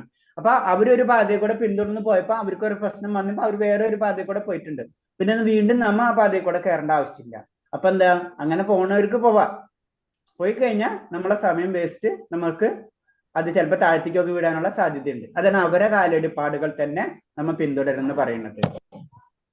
ബ്രഹ്മയാമളം ഇങ്ങനെ പറയുന്നു: പ്രമാണങ്ങളും അംഗീകൃത മതഗ്രന്ഥങ്ങളും അനുസരിക്കാതെ താൻ ഒരു മഹാഭക്തനാണെന്ന് നടിക്കുന്നവരുടെ പ്രവൃത്തികൾ ഭക്തിയുത സേവനത്തിൽ പുരോഗതി ഉണ്ടാക്കുമെന്ന് ഒരിക്കലും കരുതേണ്ട. മറിച്ച് ആത്മാർത്ഥമായി ഭക്തിയുത സേവനം അപേക്ഷിക്കുന്നവർക്ക് ശല്യം ഉണ്ടാക്കാൻ അത് സഹായിക്കും. അതായത് നമ്മൾ എന്തൊരു കാര്യം ചെയ്യണമെന്നുണ്ടെങ്കിലും അതൊരു നിയമം ഉണ്ടാവും. നമുക്ക് എല്ലാത്ത നിയമങ്ങളുണ്ട്, വൈദിക ഗ്രന്ഥങ്ങൾ, പ്രമാണങ്ങളുണ്ട്, എല്ലാത്തിനും പ്രമാണങ്ങളുണ്ട്. എല്ലാവർക്കും എല്ലാ മന്ത്രങ്ങളാണ് ചൊല്ലിക്കൂടെ, ചൊല്ലുന്നതുകൊണ്ട് കുഴപ്പമൊന്നുമില്ല. അതുകൊണ്ട് ഒരു കാര്യം ഉണ്ടാവില്ല, ചിലപ്പോൾ തിരിച്ചായിരിക്കും. അപ്പൊ അങ്ങനെയാണ്. അപ്പൊ എല്ലാത്തിനും നിയമങ്ങളും കാര്യങ്ങളുണ്ട്. അപ്പൊ അത് അങ്ങനത്തെ നിയമങ്ങളൊന്നും അനുസരിക്കാതെ താൻ മഹാഭക്തനാണെന്ന് ധരിക്കുന്നവർ എന്താണ്, മറ്റുള്ളവർക്ക് ശല്യമുണ്ടാക്കാന് ഉപകരിക്കും. അതായത് തനിക്ക് ഉപകാരമില്ല, മറ്റുള്ളവർക്ക് ഉപദ്രവം ഉണ്ടാവുകയും ചെയ്യും. അപ്പൊ അത് ശ്രദ്ധിക്കണം എന്നാണ്. അപ്പൊ ചുരുക്കി പറഞ്ഞത്, നമ്മൾ എന്ത് കാര്യം ചെയ്യുമ്പോഴും നമ്മളെ ഗ്രന്ഥങ്ങളുടെ ഒരു ബാക്കപ്പ് നമുക്ക് ഉണ്ടായിരിക്കണം. ആര് ചോദിച്ചു കഴിഞ്ഞാലും എവിടെ നിന്നാ ഈ മന്ത്രം, നമുക്ക് ഈ മന്ത്രം എവിടെ നിന്ന്, എന്തിനാണ് ഈ മന്ത്രം, ഇത് ഇന്നതിന് വേണ്ടിണ്ട്, ആരാ ഗുരു, ഇന്ന ഗുരു. നമുക്കൊരു കറക്റ്റ്, നമ്മളൊരു കോളേജിൽ ഇപ്പൊ ഒരു ഡിഗ്രി എടുത്ത്, ആ ഡിഗ്രി എടുത്തു കഴിഞ്ഞാല് ആര് ചോദിച്ചാലും അതിന്റെ പേപ്പർ വർക്ക് നമ്മളൊക്കെ ഉണ്ടാവും. ഇന്നതാ പഠിച്ചത്, ഇന്ന സിലബസ്, ഇന്ന് അതേപോലെ തന്നെയാണ് ഭക്തിയിൽ. കറക്റ്റ് നമ്മള് ആയ പ്രൊസീജിയർ അനുസരിച്ച്, അത് രീതിയിലനുസരിച്ച് അത് പ്രാക്ടീസ് ചെയ്യണം. ചിലപ്പോൾ ചിലർ മാത്സ് ആയിരിക്കും എടുക്കാം, ചിലർക്ക് ഡിഗ്രി സയൻസ് ആയിരിക്കും. എന്ത് തന്നെ ആയാലും അതിനൊരു റെക്കഗ്നൈസേഷൻ ഉണ്ടായിരിക്കണം. കൃഷ്ണന്റെ സമൃദ്ധിക്ക് വേണ്ടി ഭൗതികമായതൊക്കെ ത്യജിക്കാനുള്ള സന്നദ്ധ. പിന്നെന്താണ് പറഞ്ഞത്, നമ്മള് ഭഗവാന്റെ സമൃദ്ധിക്ക് വേണ്ടി ചില കാര്യങ്ങൾ നമുക്ക് വേണ്ടാന്ന് വെക്കേണ്ടി വരും. അത് നമ്മൾ ചെയ്യാം. ചിലത് വേണമെന്നും ചിലത് വേണ്ടെന്നും ചിലത് വേണമെന്നും വേണ്ടി വരും. ആ കാര്യങ്ങൾ നമ്മൾ ചെയ്യണം. നമ്മൾ തപസ്സാണ്. ചില കാര്യങ്ങൾ നമുക്ക് ഇഷ്ടമില്ല, അതിന് തപസ് എന്ന് പറയുന്നത്. ആ തപസ് നമ്മൾ അനുഷ്ഠിക്കേണ്ടി വരും. ഭൗതികമായ ആന്തരിക സുഖാനുഭൂതികൾ ഉപേക്ഷിച്ച് ഭക്തിയുത സേവനത്തിന്റെ തത്വങ്ങൾ സ്വീകരിക്കുന്നവർക്കായി വിഷ്ണു ലോകത്തിന്റെ ഐശ്വര്യ സമൃദ്ധികൾ കാത്തിരിക്കുകയെന്ന് പത്മപുരാണം പറയുന്നു. അപ്പൊ ഇത് ആലോചിച്ചാൽ മതി. നമ്മള് മരുഭൂമിയിൽ നിന്ന് മാറി നീങ്ങിക്കഴിഞ്ഞാൽ നല്ല വെള്ളം, നല്ല തടാകം, നല്ല ശുദ്ധജല തടാകം കിട്ടും എന്ന് പറഞ്ഞ പോലെ അത് കാര്യം മനസ്സിലാക്കിയ വ്യക്തികൾക്ക് ഇത് വിട്ടിട്ട് ഈ മരുഭൂമി മാറിയിട്ട് ആ ഡയറക്ഷൻ മാറ്റി സഞ്ചരിച്ചു കഴിഞ്ഞാൽ അവർക്ക് വിഷ്ണു ലോകത്തിന്റെ ഐശ്വര്യ സമൃദ്ധികൾ കാത്തിരിക്കുകയാണ് പത്മപുരാണം പറയുന്നത്. ഓരോ പുരാണങ്ങൾ കോട്ട് ചെയ്തിട്ടാണ് ആര് പറഞ്ഞു തരുന്നത്? രൂപഗോസ്വാമി നമുക്ക് പറഞ്ഞു തരുന്നുണ്ട്. വെറുതെ അല്ല പറയുന്നത്. പുണ്യഭൂമിയിലെ വാസം, മധുരവാസം പറഞ്ഞിട്ടുണ്ടായിരുന്നു. പറഞ്ഞു മധുരവാസം, അതായത് ക്ഷേത്ര ദർശനം, ക്ഷേത്രത്തിൽ താമസിക്കുക, ക്ഷേത്ര കോമ്പൗണ്ടിൽ താമസിക്കുക, അവിടെയുള്ള ഭക്തരായിട്ട് കൂടിക്കല്ലര, ഇതൊക്കെ നമുക്ക് ആവശ്യമാണ്. അതാണ് ധാരകയിൽ 6 മാസമോ 1 മാസമോ 1 വർഷമോ താമസിക്കുന്നവർക്കായി വൈകുണ്ഠ ലോകം, സ്വരൂപമുക്തി തുടങ്ങിയ സർവ്വലാഭങ്ങളും കാത്തിരിക്കുകയാണെന്ന് സ്കന്ദപുരാണം പറഞ്ഞു. അതിന് മുന്നേ എന്താണ് പത്മപുരാണം, ഇപ്പൊ എന്താണ് സ്കന്ദപുരാണം, അതിന് മുന്നാണ് ഭാഗവതം. അപ്പൊ എത്ര പൊരിഞ്ഞു വരണം ഇങ്ങനെ കുറെ പുരാണങ്ങൾ ടച്ച് ചെയ്ത് കൊണ്ട്. അപ്പൊ ആ പുരാണങ്ങൾ മുഴുവനും പഠിച്ചിട്ട് അതില് ഭക്തിപരമായിട്ടുള്ള പോയിന്റ്സുകൾ ഏതൊക്കെയെന്നിട്ട് നോക്കിയിട്ട് അതില് ഒരേ കാര്യത്തിന് നമുക്ക് ഇങ്ങോട്ട് റെഡിമെയ്ഡ് ക്യാപ്സൂൾ രൂപത്തിൽ നമുക്ക് തരുന്നത്. അപ്പൊ എന്താണ് പുണ്യഭൂമിയിലെ വാസം, അത് പറഞ്ഞ് അത് വളരെ സ്വരൂപമുക്തി പോലുള്ള ലാഭങ്ങൾ നമുക്ക് തരും എന്നാ പറയുന്നത്. നൈമിസാരണ്യത്തിൽ മഹർഷിമാർ സമ്മേളിച്ചപ്പോൾ സൂതഗോസ്വാമി ശ്രീമദ് ഭാഗവതം ചൊല്ലി കേൾപ്പിച്ച് ഗംഗാ നദിയുടെ പ്രാധാന്യം വ്യക്തമാക്കി. അപ്പൊ സൂതഗോസ്വാമി, കാരണം നമ്മൾ നൈമിസാരണ്യത്തില് നമുക്കറിയാം അല്ലെ, ഭാഗവതം പിന്നെ 2ാമത് പറഞ്ഞു കൊടുക്കാണ് അത് സൂതഗോസ്വാമി മഹർഷിമാർക്ക്. അപ്പൊ ആ സമയത്ത് ഗംഗാ നദിയുടെ പ്രാധാന്യം പറഞ്ഞു കൊടുക്കുന്നുണ്ട്. ശ്രീകൃഷ്ണന്റെ പാദാരവിന്ദങ്ങളിൽ അർപ്പിക്കപ്പെട്ട തുളസി പൂവിന്റെ ഗന്ധമാണ് ഗംഗാ നദിയുടെ ജലത്തിന്. ഗംഗാ നദി എവിടെ നിന്നാണ് വരുന്നത്? ഭഗവാന്റെ പാദങ്ങളിൽ നിന്ന്. അപ്പൊ ഓട്ടോമാറ്റിക് ഭഗവാന്റെ പാദത്തിൽ എന്തുണ്ട്? ഈ തുളസി ഉണ്ട്. അപ്പൊ ആ ഗംഗാ നദത്തിന് എന്തുണ്ടാവും? അത് ഗംഗാ നദിക്ക് തുളസിയുടെ പൂവിന്റെ ഗന്ധം ഉണ്ടാവും. അതാണ് പറഞ്ഞത്. അങ്ങനെ ഗംഗ സദ ഒഴുകിക്കൊണ്ട് ഭഗവാൻ കൃഷ്ണന്റെ പ്രശസ്തികളും ഐശ്വര്യങ്ങളും പ്രചരിപ്പിക്കുന്നു. അപ്പൊ എന്താണ് ഈ ഗംഗ എല്ലാവരുടെയും ഒഴുകണെന്തിനാണ്? ഭഗവാന്റെ കാര്യങ്ങൾ പ്രചരിപ്പിക്കുകയാണ് ചെയ്യുന്നത്. ഏത്? ഗംഗാ നദി ചെയ്യുന്നത്. ഇത് കാരണം കൊണ്ടാണ് നമ്മളെ പാപങ്ങൾ ഗംഗ എടുക്കും. ഗംഗയുടെ പാപം ആരെടുക്കണം? ഭഗവാൻ തൊടാണ്. ഭഗവാൻ തൊട്ടതൊക്കെ എന്തായി? അത് അതീന്ദ്രിയമായി, അത് പരിശുദ്ധീകരിക്കപ്പെടാണ്. ഗംഗാജലം ഒഴുകിയെത്തുന്നിടത്തിൽ എല്ലാ ജനങ്ങളും ബാഹ്യമായി ആന്തരികമായി പവിത്രീകരിക്കപ്പെടുന്നു. അതാണ് നമ്മുടെ എല്ലാ കർമ്മത്തിനും നമ്മൾ ഗംഗാ ജലം ഉപയോഗിക്കണം. അല്ലെങ്കിൽ നമ്മൾ ഒരു കുടം വെള്ളം എടുത്താൽ അല്ലെങ്കിൽ എന്തെടുത്താലും അതിനെ ഗംഗാ നദിയായിട്ട് സങ്കല്പിച്ചിട്ട് നമ്മൾ കാര്യങ്ങൾ ചെയ്യുന്നത്. അല്ലെങ്കിൽ നമ്മളെ വീട്ടിൽ നമ്മൾ ഗംഗാജലം കൊണ്ടുവയ്ക്കും പരിശുദ്ധീകരണത്തിനൊക്കെ. ആവശ്യം വേണ്ടത് മാത്രം സ്വീകരിക്കുക. അടുത്തത് നാരദീയ പുരാണം. അടുത്ത പുരാണം പറയാണ്. സ്കന്ദപുരാണായി, പത്മപുരാണായി, ഇപ്പൊ നാരദീയ പുരാണം. നാരദീയ പുരാണത്തിൽ പറയാണ്, ഇങ്ങനെ നിഷ്കർഷിക്കുന്നു: ഭക്തിയുത സേവനം ഗൗരവമായി എടുത്തിട്ടുള്ളവർക്ക് അത്യാവശ്യം വേണ്ടതിൽ കവിഞ്ഞ ഒരു സാധനവും സ്വീകരിക്കരുത്. നമ്മള് പറഞ്ഞ ഈ ഭക്തിയുടെ ഉയർന്ന തലത്തിലേക്ക് പോകുമ്പോഴുള്ള കാര്യങ്ങളാണ്. അപ്പൊ നമുക്ക് ആവശ്യമുള്ള സാധനം ഒന്നും സ്വീകരിക്കരുതെന്ന് പറയണില്ല. അങ്ങനെ ആയിക്കഴിഞ്ഞാല് ചിലർ കണ്ടിട്ടുണ്ടാകും. പിക്ചർ ഏതാ? ചിന്താവിഷ്ടയായ ശ്യാമള, അറിയില്ലേ? കണ്ടിട്ടുണ്ടോ പിക്ചർ? കണ്ടിട്ടില്ലേ? ഭക്തി അങ്ങനെ ആവരുത്. അതാണ് പറഞ്ഞത്. ഭക്തിയുത സേവനം ഗൗരവമായി എടുത്തിട്ടുള്ള അത്യാവശ്യം വേണ്ടതിൽ കവിഞ്ഞ ഒരു സാധനം, അത്യാവശ്യത്തിനുള്ള കാര്യം നമുക്ക് സ്വീകരിക്കാം. ഭക്തിയുത സേവനത്തിന്റെ തത്വങ്ങൾ നിഷേധിക്കരുതെന്നും തനിക്ക് ആവശ്യമുള്ളതിൽ കൂടുതലെ ഭക്തി സേവനത്തിന്റെ തീരുമാനം കൈക്കൊള്ളരുതെന്നും എന്നാണ് ഈ പറഞ്ഞതിന്റെ സാരം. അപ്പൊ എന്താണ്? ഭക്തി കാര്യങ്ങളായിട്ട് ഭക്തിയോടെ ബന്ധപ്പെട്ടിട്ടുള്ള എല്ലാ കാര്യങ്ങളും നമ്മൾ ഉപയോഗിക്കണം. ഭക്തിക്ക് വേണ്ടി എന്തൊക്കെ കിട്ടാവുന്ന കാര്യങ്ങളൊക്കെ നമ്മൾ എല്ലാതും ഉപേക്ഷിക്കാൻ പറയുന്നില്ല. അത് ഭഗവത്ഗീതയിൽ പറയുന്നുണ്ട്. എല്ലാതും വേണ്ടാന്ന് വെക്കല്ല ചെയ്യേണ്ടത്. പരിത്യാഗം എന്ന് പറഞ്ഞാൽ എല്ലാതും വേണ്ടാന്ന് വെക്കല്ല. എല്ലാതും വേണ്ടാന്ന് വെച്ചാലും ഭക്തിപരമായിട്ടുള്ള കാര്യങ്ങൾക്ക് വേണ്ടിയിട്ടുള്ള കാര്യങ്ങൾ നമ്മൾ എടുക്കണം. ഉദാഹരണത്തിന് ജപമാല 1000 ഉരുവെങ്കിലും എന്ന് ഹരേ കൃഷ്ണ മന്ത്രം ജപിക്കാൻ പറയുന്നു. എന്നാൽ അത് സാധ്യമെന്നില്ലെങ്കിൽ അവരുടെ കഴിവിനനുസരിച്ച് എണ്ണം കുറയ്ക്കാം. അപ്പൊ നമ്മൾ ജപമാലയുടെ കാര്യം പറയാണ്. നമുക്ക് ചെയ്യാൻ പറ്റാവുന്നത് നമ്മൾ ചെയ്യണം. നമുക്കിപ്പോ മുഴുവനും ചെയ്യാൻ പറ്റില്ലെങ്കിലും നമ്മളപ്പോ ആദ്യമേ തൊട്ട് നമ്മൾ പറയുന്നതാണ്. ഒരു 16 മാല ജപിക്കാൻ പറ്റാ? ഇല്ല, പറ്റൂല. 8 മാല ഇല്ല, 4 മാല ഇല്ല, 2 മാല ഇല്ല, 1 മാല ഇല്ല. അന്നൊരു 10 പ്രാവശ്യമെങ്കിലും ഹരകൃഷ്ണ മന്ത്രമെങ്കിലും ജപിക്കാം. അതാണ് ഭഗവാന്റെ കാര്യം പറഞ്ഞത്. ആ ഭഗവാൻ ഏറ്റവും ചുരുക്കി എന്ന് പറഞ്ഞിട്ടുള്ളത് പത്രം, പുഷ്പം, ഫലം, തോയം. ഇതും അടക്കം ചെയ്യാൻ പറ്റാത്തവരാരും ഇല്ല, അല്ലേ? ഒരു ഇല, ഒരു പൂവ്, കുറച്ച് വെള്ളം, പത്രം, പുഷ്പം, ഫലം, തോയം, ഒരു എന്താ പറയുന്നത് ഫ്രൂട്ട്സ്, അല്ലെ? ഫലം. ഇതില്ലാത്ത ഒരു കാര്യം ഉണ്ടാവില്ല. നമ്മൾ എന്തായാലും എന്തെങ്കിലും കഴിക്കും.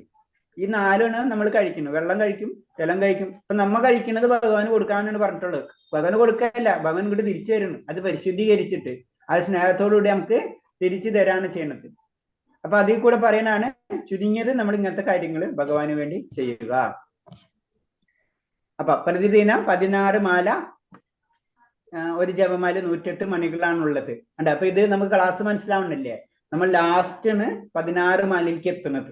മനസ്സിലായി? ഇത് ആദ്യമേ തന്നെ ഈ ക്ലാസ് എടുക്കുകയാണെങ്കിൽ നമ്മളെ ക്ലാസ്സിൽ 16 ദിവസം ഉണ്ടാവില്ല ആരും, അല്ലെ?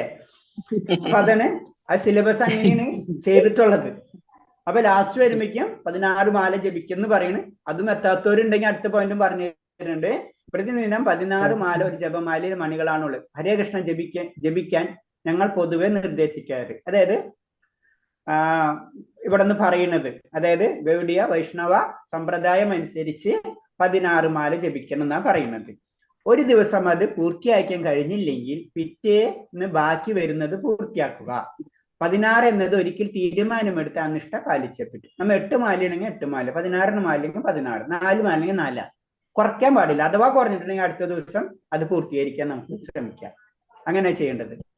ഓരോരുത്തരും അവരുടെ കഴിവിനനുസരിച്ച് എത്ര ഉരു ജപിക്കണമെന്ന് തീരുമാനിക്കുക. 8 അല്ലെങ്കിൽ 8, 10 അല്ലെങ്കിൽ 10, 16 എങ്കിൽ 16. എടുത്ത തീരുമാനം നിർബന്ധമായി എടുക്കുക, പിന്നെ മാറ്റരുത്. ഇത് ഭഗവാനും നമ്മളുമായിട്ടുള്ള ബന്ധമാണ്. ഭഗവാനാണ് വാക്ക് കൊടുക്കുന്നത്. രമേഷ് പ്രഭു എന്താ പറയാൻ ഉദ്ദേശിക്കുന്നുണ്ടല്ലോ? പ്രഭുജി ആ 16 മാല നമുക്ക് തികഞ്ഞില്ലെങ്കിൽ പിറ്റേ ദിവസം അത് ഇത് ചെയ്യാം അല്ലേ? പുള്ളി ചെയ്യാം, പോയിരിക്കാം. അത് നമ്മള് അത് ഇത് ചെയ്യരുത്. അങ്ങനെ ചെയ്യാൻ പറ്റാത്ത അവസരങ്ങൾ ചിലപ്പോ വരുമല്ലോ. അതന്നെ ഉദ്ദേശിച്ചത്. അതെ, ചില സമയത്ത് ആ സമയത്ത് നമ്മൾ പിറ്റേ ദിവസം പൂർത്തീകരിക്കാം. പിറ്റേ ദിവസം ഇടണോ? പിറ്റേ ദിവസം 16. ഇപ്പൊ നമ്മ 16 മാലയില് നമ്മൾ 2 മാല വിട്ടിട്ടുണ്ടെങ്കിൽ അടുത്ത ദിവസം 18 ആക്കണം. മനസ്സിലായി? 2 മാല കുറഞ്ഞിട്ടുണ്ടെങ്കിൽ അടുത്ത മാസം പിറ്റേ ദിവസം 2 മാല കൂട്ടിട്ട് ജപിക്കും.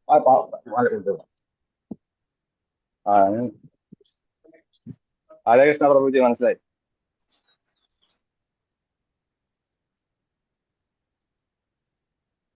പ്രഭുജി എന്ന് വ്യക്തായിപ്പിക്കണം. പ്രഭുജി ഹരേ കൃഷ്ണ. ഹരേ കൃഷ്ണ. പ്രഭുജിന്റെ നെറ്റ് പോയത്. ദിശാമാതാജി ഉണ്ടാണ്. ഞാനുണ്ട്.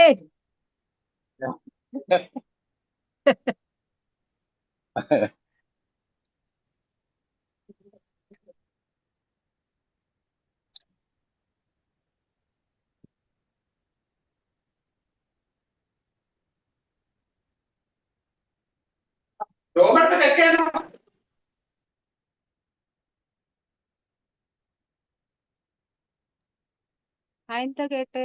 ഹരേ കൃഷ്ണ.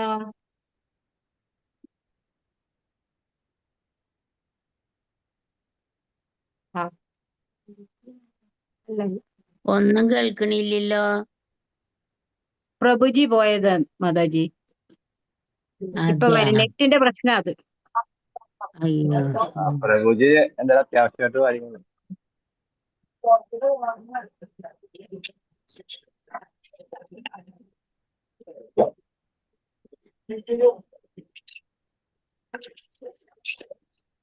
ഹരേ കൃഷ്ണ. ശ്രീരാമദേജി, അറ്റൻഡൻസ് ലിങ്ക് ഇടവോ? എന്താണ് അറ്റൻഡൻസ് ലിങ്ക്?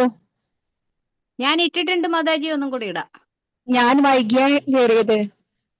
ഓക്കെ, ഞാൻ ഇപ്പൊ ഇട്ടുതരാം. ഒരു സെക്കൻഡ്.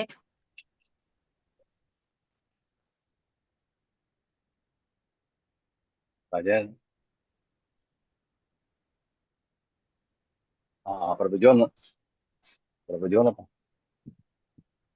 ഇട്ടിട്ടുണ്ട് മാതാജി. ഹരേ കൃഷ്ണ. കണ്ടുവോ? കണ്ടു Mataji. Okay okay okay. Hare Krishna. Hare Krishna Prabhuji. Hare Krishna. അടുത്ത പോയിന്റ് പറയുന്നത് ഏകാദശി നാളിൽ ഉപവാസം അനുഷ്ഠിക്കുക. ഇപ്പൊ നമ്മളെല്ലാവരും ചെയ്തു തുടങ്ങിയിട്ടുണ്ട് അല്ലേ? ഏകാദശി എല്ലാവരും എടുത്തു തുടങ്ങിയ? എന്താണ് ഏകാദശി? ഹരേ കൃഷ്ണ.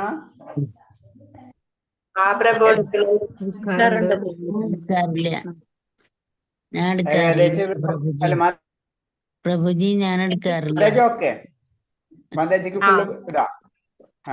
എടുക്കാൻ പറ്റാത്തവര്, ഫിസിക്കലായിട്ട് എന്തെങ്കിലും ഇഷ്ടമുള്ളവരൊക്കെ, അല്ലാത്തവരുടെ കാര്യമാണ് പറഞ്ഞത്. എല്ലാവരും ഏകാദശി എടുക്കണം നമ്മള് വ്രതം. ഹരേ കൃഷ്ണ. അപ്പൊ ഏകാദശി നാളിൽ ഉപവാസം അനുഷ്ഠിക്കുന്നത് എല്ലാ പാപങ്ങളിൽ നിന്നും മുക്തരായി. കേൾക്കുന്നില്ലേ? പ്രഭുജി കേൾക്കുന്നുണ്ട്. ഓക്കെ. അപ്പൊ ഏകാദശി നാളിൽ ഉപവാസം അനുഷ്ഠിക്കുന്നവർ എല്ലാ പാപങ്ങളിൽ നിന്നും മുക്തരായി ധാർമ്മിക ജീവിതത്തിൽ പുരോഗതി നേടുമെന്ന് ബ്രഹ്മവൈവർത്തത പുരാണത്തിൽ പറയുന്നു. ഇപ്പൊ ഇത് എവിടെ പറയുന്നത് നമ്മളോട് പറഞ്ഞു തരാണ് രൂപഗോസ്വാമി. ഇത് ബ്രഹ്മവൈവർത്തത പുരാണത്തിൽ പറയുന്നുണ്ട്. ഏത്? ഏകാദശി വ്രതം എടുത്തു കഴിഞ്ഞാൽ ഇങ്ങനെ ഗുണങ്ങൾ കിട്ടും. അതിന് മുന്നേ പത്മപുരാണം പറഞ്ഞ്, സ്കന്ദപുരാണം പറഞ്ഞ്, പിന്നെ നാരദീയ പുരാണം പറഞ്ഞ്, പിന്നെ തന്നെ ബ്രഹ്മവൈവർത്തത പുരാണത്തിൽ പറയുന്നുണ്ട് ഏകാദശി വ്രതം എടുത്തു കഴിഞ്ഞാൽ ഇന്ന ഗുണങ്ങൾ ലഭിക്കും. ഇതിന്റെ അടിസ്ഥാന തത്വം വെറുതെ പട്ടിണി കിടക്കുക അല്ല. വെറുതെ പട്ടിണി കിടക്കുക അല്ല വ്രതം. ഇത് ഏകാദശിയാണ്. മറിച്ച് ഗോവിന്ദനിൽ അതായത് കൃഷ്ണനിൽ ഭക്തി വർദ്ധിപ്പിക്കുക എന്നതാണ്. അന്നേ ദിവസം നമ്മ ഭഗവാന് വേണ്ടി കുറച്ച് സമയം മാറ്റി വെക്കണം. അല്ലാതെ അന്ന് ഫാസ്റ്റിംഗ് അല്ല. ഫാസ്റ്റിംഗ് നമ്മളെ സയൻസ്, അത് ഇപ്പോഴത്തെ ടെക്നോളജി, അതിലേക്ക് നമ്മൾ കടക്കണ്ട. നമ്മൾ അന്നത്തെ ദിവസം കുറച്ചു നേരം, ആഴ്ചയിൽ മാസത്തിൽ 2 ദിവസം എന്നുള്ളത്, അതിൽ ഒരു ദിവസം 2 ദിവസം ഭഗവാന് വേണ്ടി കുറച്ച് നമ്മൾ മാറ്റി വയ്ക്കും. അതാണ് ചെയ്യുന്നത്. അപ്പൊ അതാണ് വെറുതെ പട്ടിണി കിടന്നിട്ട് നമ്മൾ ഭഗവാന്റെ കാര്യം ചെയ്തിട്ടില്ലെങ്കിൽ ഏകാദശി വ്രതം എടുക്കണ്ട. നമ്മൾ ഭക്ഷണം കഴിച്ചിട്ട് ഭഗവാന്റെ നാമം ചൊല്ലണമെങ്കിൽ അതാണ് ബെറ്റർ. അതാണ് നമ്മൾ ശ്രദ്ധിക്കേണ്ടത്. ഞാൻ ഫാസ്റ്റിംഗ് ആണ്, പക്ഷെ ഒന്നും ചെയ്യില്ല, അപ്പൊ ഫാസ്റ്റിംഗ് ആയി. അന്നത്തെ ദിവസം നമ്മൾ എന്താണ് കൂടുതൽ ഭഗവാന്റെ കാര്യങ്ങളിൽ ഏർപ്പെടാം, ഉപവസിക്കുക, ഭഗവാനായിട്ട് അടുത്തിരിക്കുക. അതാണ് അതിന്റെ അർത്ഥം തന്നെ. അല്ലാണ്ട് പട്ടിണി കിടക്കാന്നല്ല അതിന്റെ അർത്ഥം. അടുത്തത് നാമജപം. അന്നത്തെ കാര്യം പറഞ്ഞു തരാണ്. സെക്കൻഡ് മുട്ട് ചെയ്തോട്ടെ.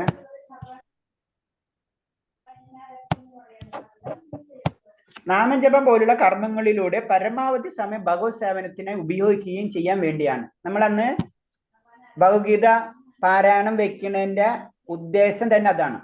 ഇപ്പൊ മനസ്സിലാവണില്ലേ? നമ്മൾ കമ്പൽസറി ആയിട്ട് അന്ന് ഭഗവത്ഗീത പാരായണം വെക്കണം എന്ന് വെച്ചാൽ അത്രയും സമയമെങ്കിലും നമ്മൾ എന്താണ് ഭഗവാന്റെ കാര്യങ്ങൾ ചെയ്യും. അതാണ് നമ്മൾ അന്ന് പറയുന്നതും അത് തന്നെയാണ്. എല്ലാവരും അറ്റ്ലീസ്റ്റ് ക്ലാസ്സിൽ കയറും. നിങ്ങൾ എല്ലാവരും അറ്റ്ലീസ്റ്റ് ഭാഗവത പാരായണം ഒരു ചാപ്റ്ററെങ്കിലും വായിക്കുക. ഭഗവാന്റെ കാര്യങ്ങൾ ചെയ്യണം. നമ്മൾ ആരോ പറഞ്ഞാലും നമ്മൾ അറിഞ്ഞറിഞ്ഞാതെ ചെയ്യരുത്. ഉപവാസ ദിവസം ചെയ്യാൻ ഏറ്റവും നല്ല കാര്യം ഗോവിന്ദ സ്മരണവും തിരുനാമ ജപവുമാണ്. അന്ന് നമ്മൾ ഭഗവാനെ സ്മരിക്കുക, അല്ലെങ്കിൽ ക്ഷേത്രത്തിൽ പോവുക, ഭഗവാന്റെ നാമങ്ങൾ ജപിക്കുക. ഇതൊക്കെ അന്ന് ചെയ്യണം. പിന്നെ അടുത്തതാണ് അശുദ്ധ പൂജ. അതായത് നമ്മൾ ആല് ഭക്തന്മാർ തുളസി ചെടിക്കും നെല്ലി വൃക്ഷത്തിനും വെള്ളമൊഴിക്കുന്ന സ്കന്ദപുരാണം നിർദ്ദേശിക്കുന്നു. ഇനി സ്കന്ദപുരാണം വീണ്ടും പറയാണ്. സ്കന്ദപുരാണത്തിൽ പറയുന്നുണ്ട് നമ്മളോട്. കാരണം നെല്ലി വൃക്ഷം പരിശുദ്ധമായിട്ടുള്ള വൃക്ഷമാണ്. പിന്നെ തുളസി പരിശുദ്ധമായിട്ടുള്ള ചെടിയാണ്. പിന്നെ ആല് അതും പരിശുദ്ധമാണ്. ഇതിനെ പൂജിക്കുക, ഇതിന് വെള്ളമൊഴിക്കുക, ഇതിനെ നട്ടു വളർത്തുക. ഇത് ഏതിലാ പറഞ്ഞു തരുന്നത്? സ്കന്ദപുരാണത്തില്. പിന്നെ ഗോക്കളെയും ബ്രാഹ്മണരെയും പൂജിക്കണം, വൈഷ്ണവരെയും പ്രണമിക്കണം, അവരെ ധ്യാനിക്കുകയും വേണം. ഇതെല്ലാം പൂർവ്വഭാവങ്ങളുടെ ശക്തി കുറയ്ക്കാൻ ഭക്തനെ സഹായിക്കുന്നു. ഇത് സ്കന്ദപുരാണത്തിൽ പറയാണ്. നമ്മള് ബ്രാഹ്മണരെ പൂജിക്കുക, ഗോക്കളെ പൂജിക്കുക, വൈഷ്ണവരെ പ്രണമിക്കുക, അവരെ ധ്യാനിക്കുക. ഇതെല്ലാം എന്താണ്? നമ്മളുടെ പാപകർമ്മങ്ങളുടെ ശക്തി കുറയ്ക്കാൻ കഴിയുമെന്ന് ഏതില് പറഞ്ഞു തരാണ്? സ്കന്ദപുരാണത്തിൽ പറഞ്ഞു തരാണ്. അപ്പൊ അതാണ് അടുത്ത പോയിന്റ്. വൈഷ്ണവന്റെ പൊതുവെയുള്ള പെരുമാറ്റ രീതി എന്തായിരിക്കണമെന്ന് ചൈതന്യ മഹാപ്രഭു അദ്ദേഹത്തിന്റെ ഒരു ഗൃഹസ്ഥ ശിഷ്യൻ ഒരിക്കൽ ചോദിച്ചു. അപ്പൊ പിന്നെ അടുത്ത പോയിന്റ് പറഞ്ഞു, നമ്മളെ പെരുമാറ്റം എങ്ങനെ ആയിരിക്കണം, ഒരു വൈഷ്ണവനാവുമ്പോൾ നമ്മൾ എങ്ങനെ പെരുമാറണം എന്ന് ചോദിക്കുകയാണ്. ഭക്തിശൂന്യയുടെ സംസർഗം ഒഴിവാക്കണം. അപ്പൊ ചൈതന്യ മഹാപ്രഭുവിനോട് ചോദിക്കുകയാണ്, എങ്ങനെയാണ് ഒരു വൈഷ്ണവന്റെ സ്വഭാവം എങ്ങനെ ആയിരിക്കണം എന്ന് പറയുമ്പോൾ ചൈതന്യ മഹാപ്രഭു പറഞ്ഞ ഫസ്റ്റ് തന്നെ പറയുന്നത് ഭക്തിശൂന്യർ, നിരീശ്വരവാദികളോടുള്ള സംസർഗം ഒഴിവാക്കാം. അത് തുടർന്ന് അദ്ദേഹം വിശദീകരിച്ചു. ഭക്തിശൂന്യരിൽ തന്നെ 2 തരക്കാരുണ്ട്.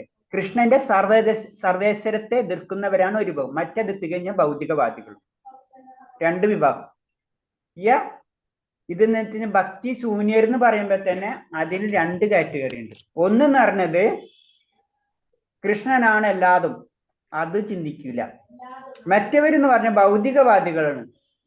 എന്തെങ്കിലും കിട്ടാൻ വേണ്ടി ഭഗവാനെ അല്ല ആരായാലും ആരാധിക്കാൻ റെഡി ആയിട്ടുള്ളവർ. ഇങ്ങനെ 2 വിഭാഗക്കാരുണ്ടെന്ന് പറയുന്നത്.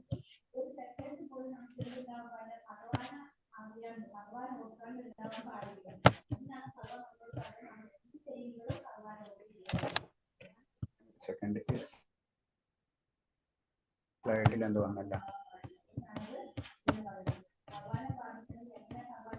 ഒരു സെക്കൻഡ് ഞാൻ ക്ലോസ് ചെയ്തിട്ട് ഓപ്പൺ ചെയ്തോട്ടാ.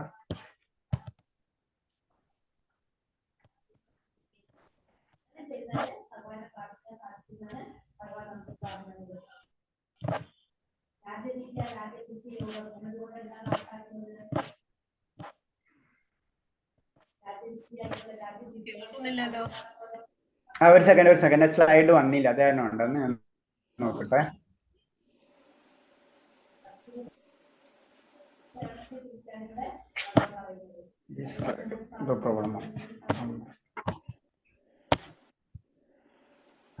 ഓക്കെ 12 13 ഓക്കെ അത് തന്നെയാണ്.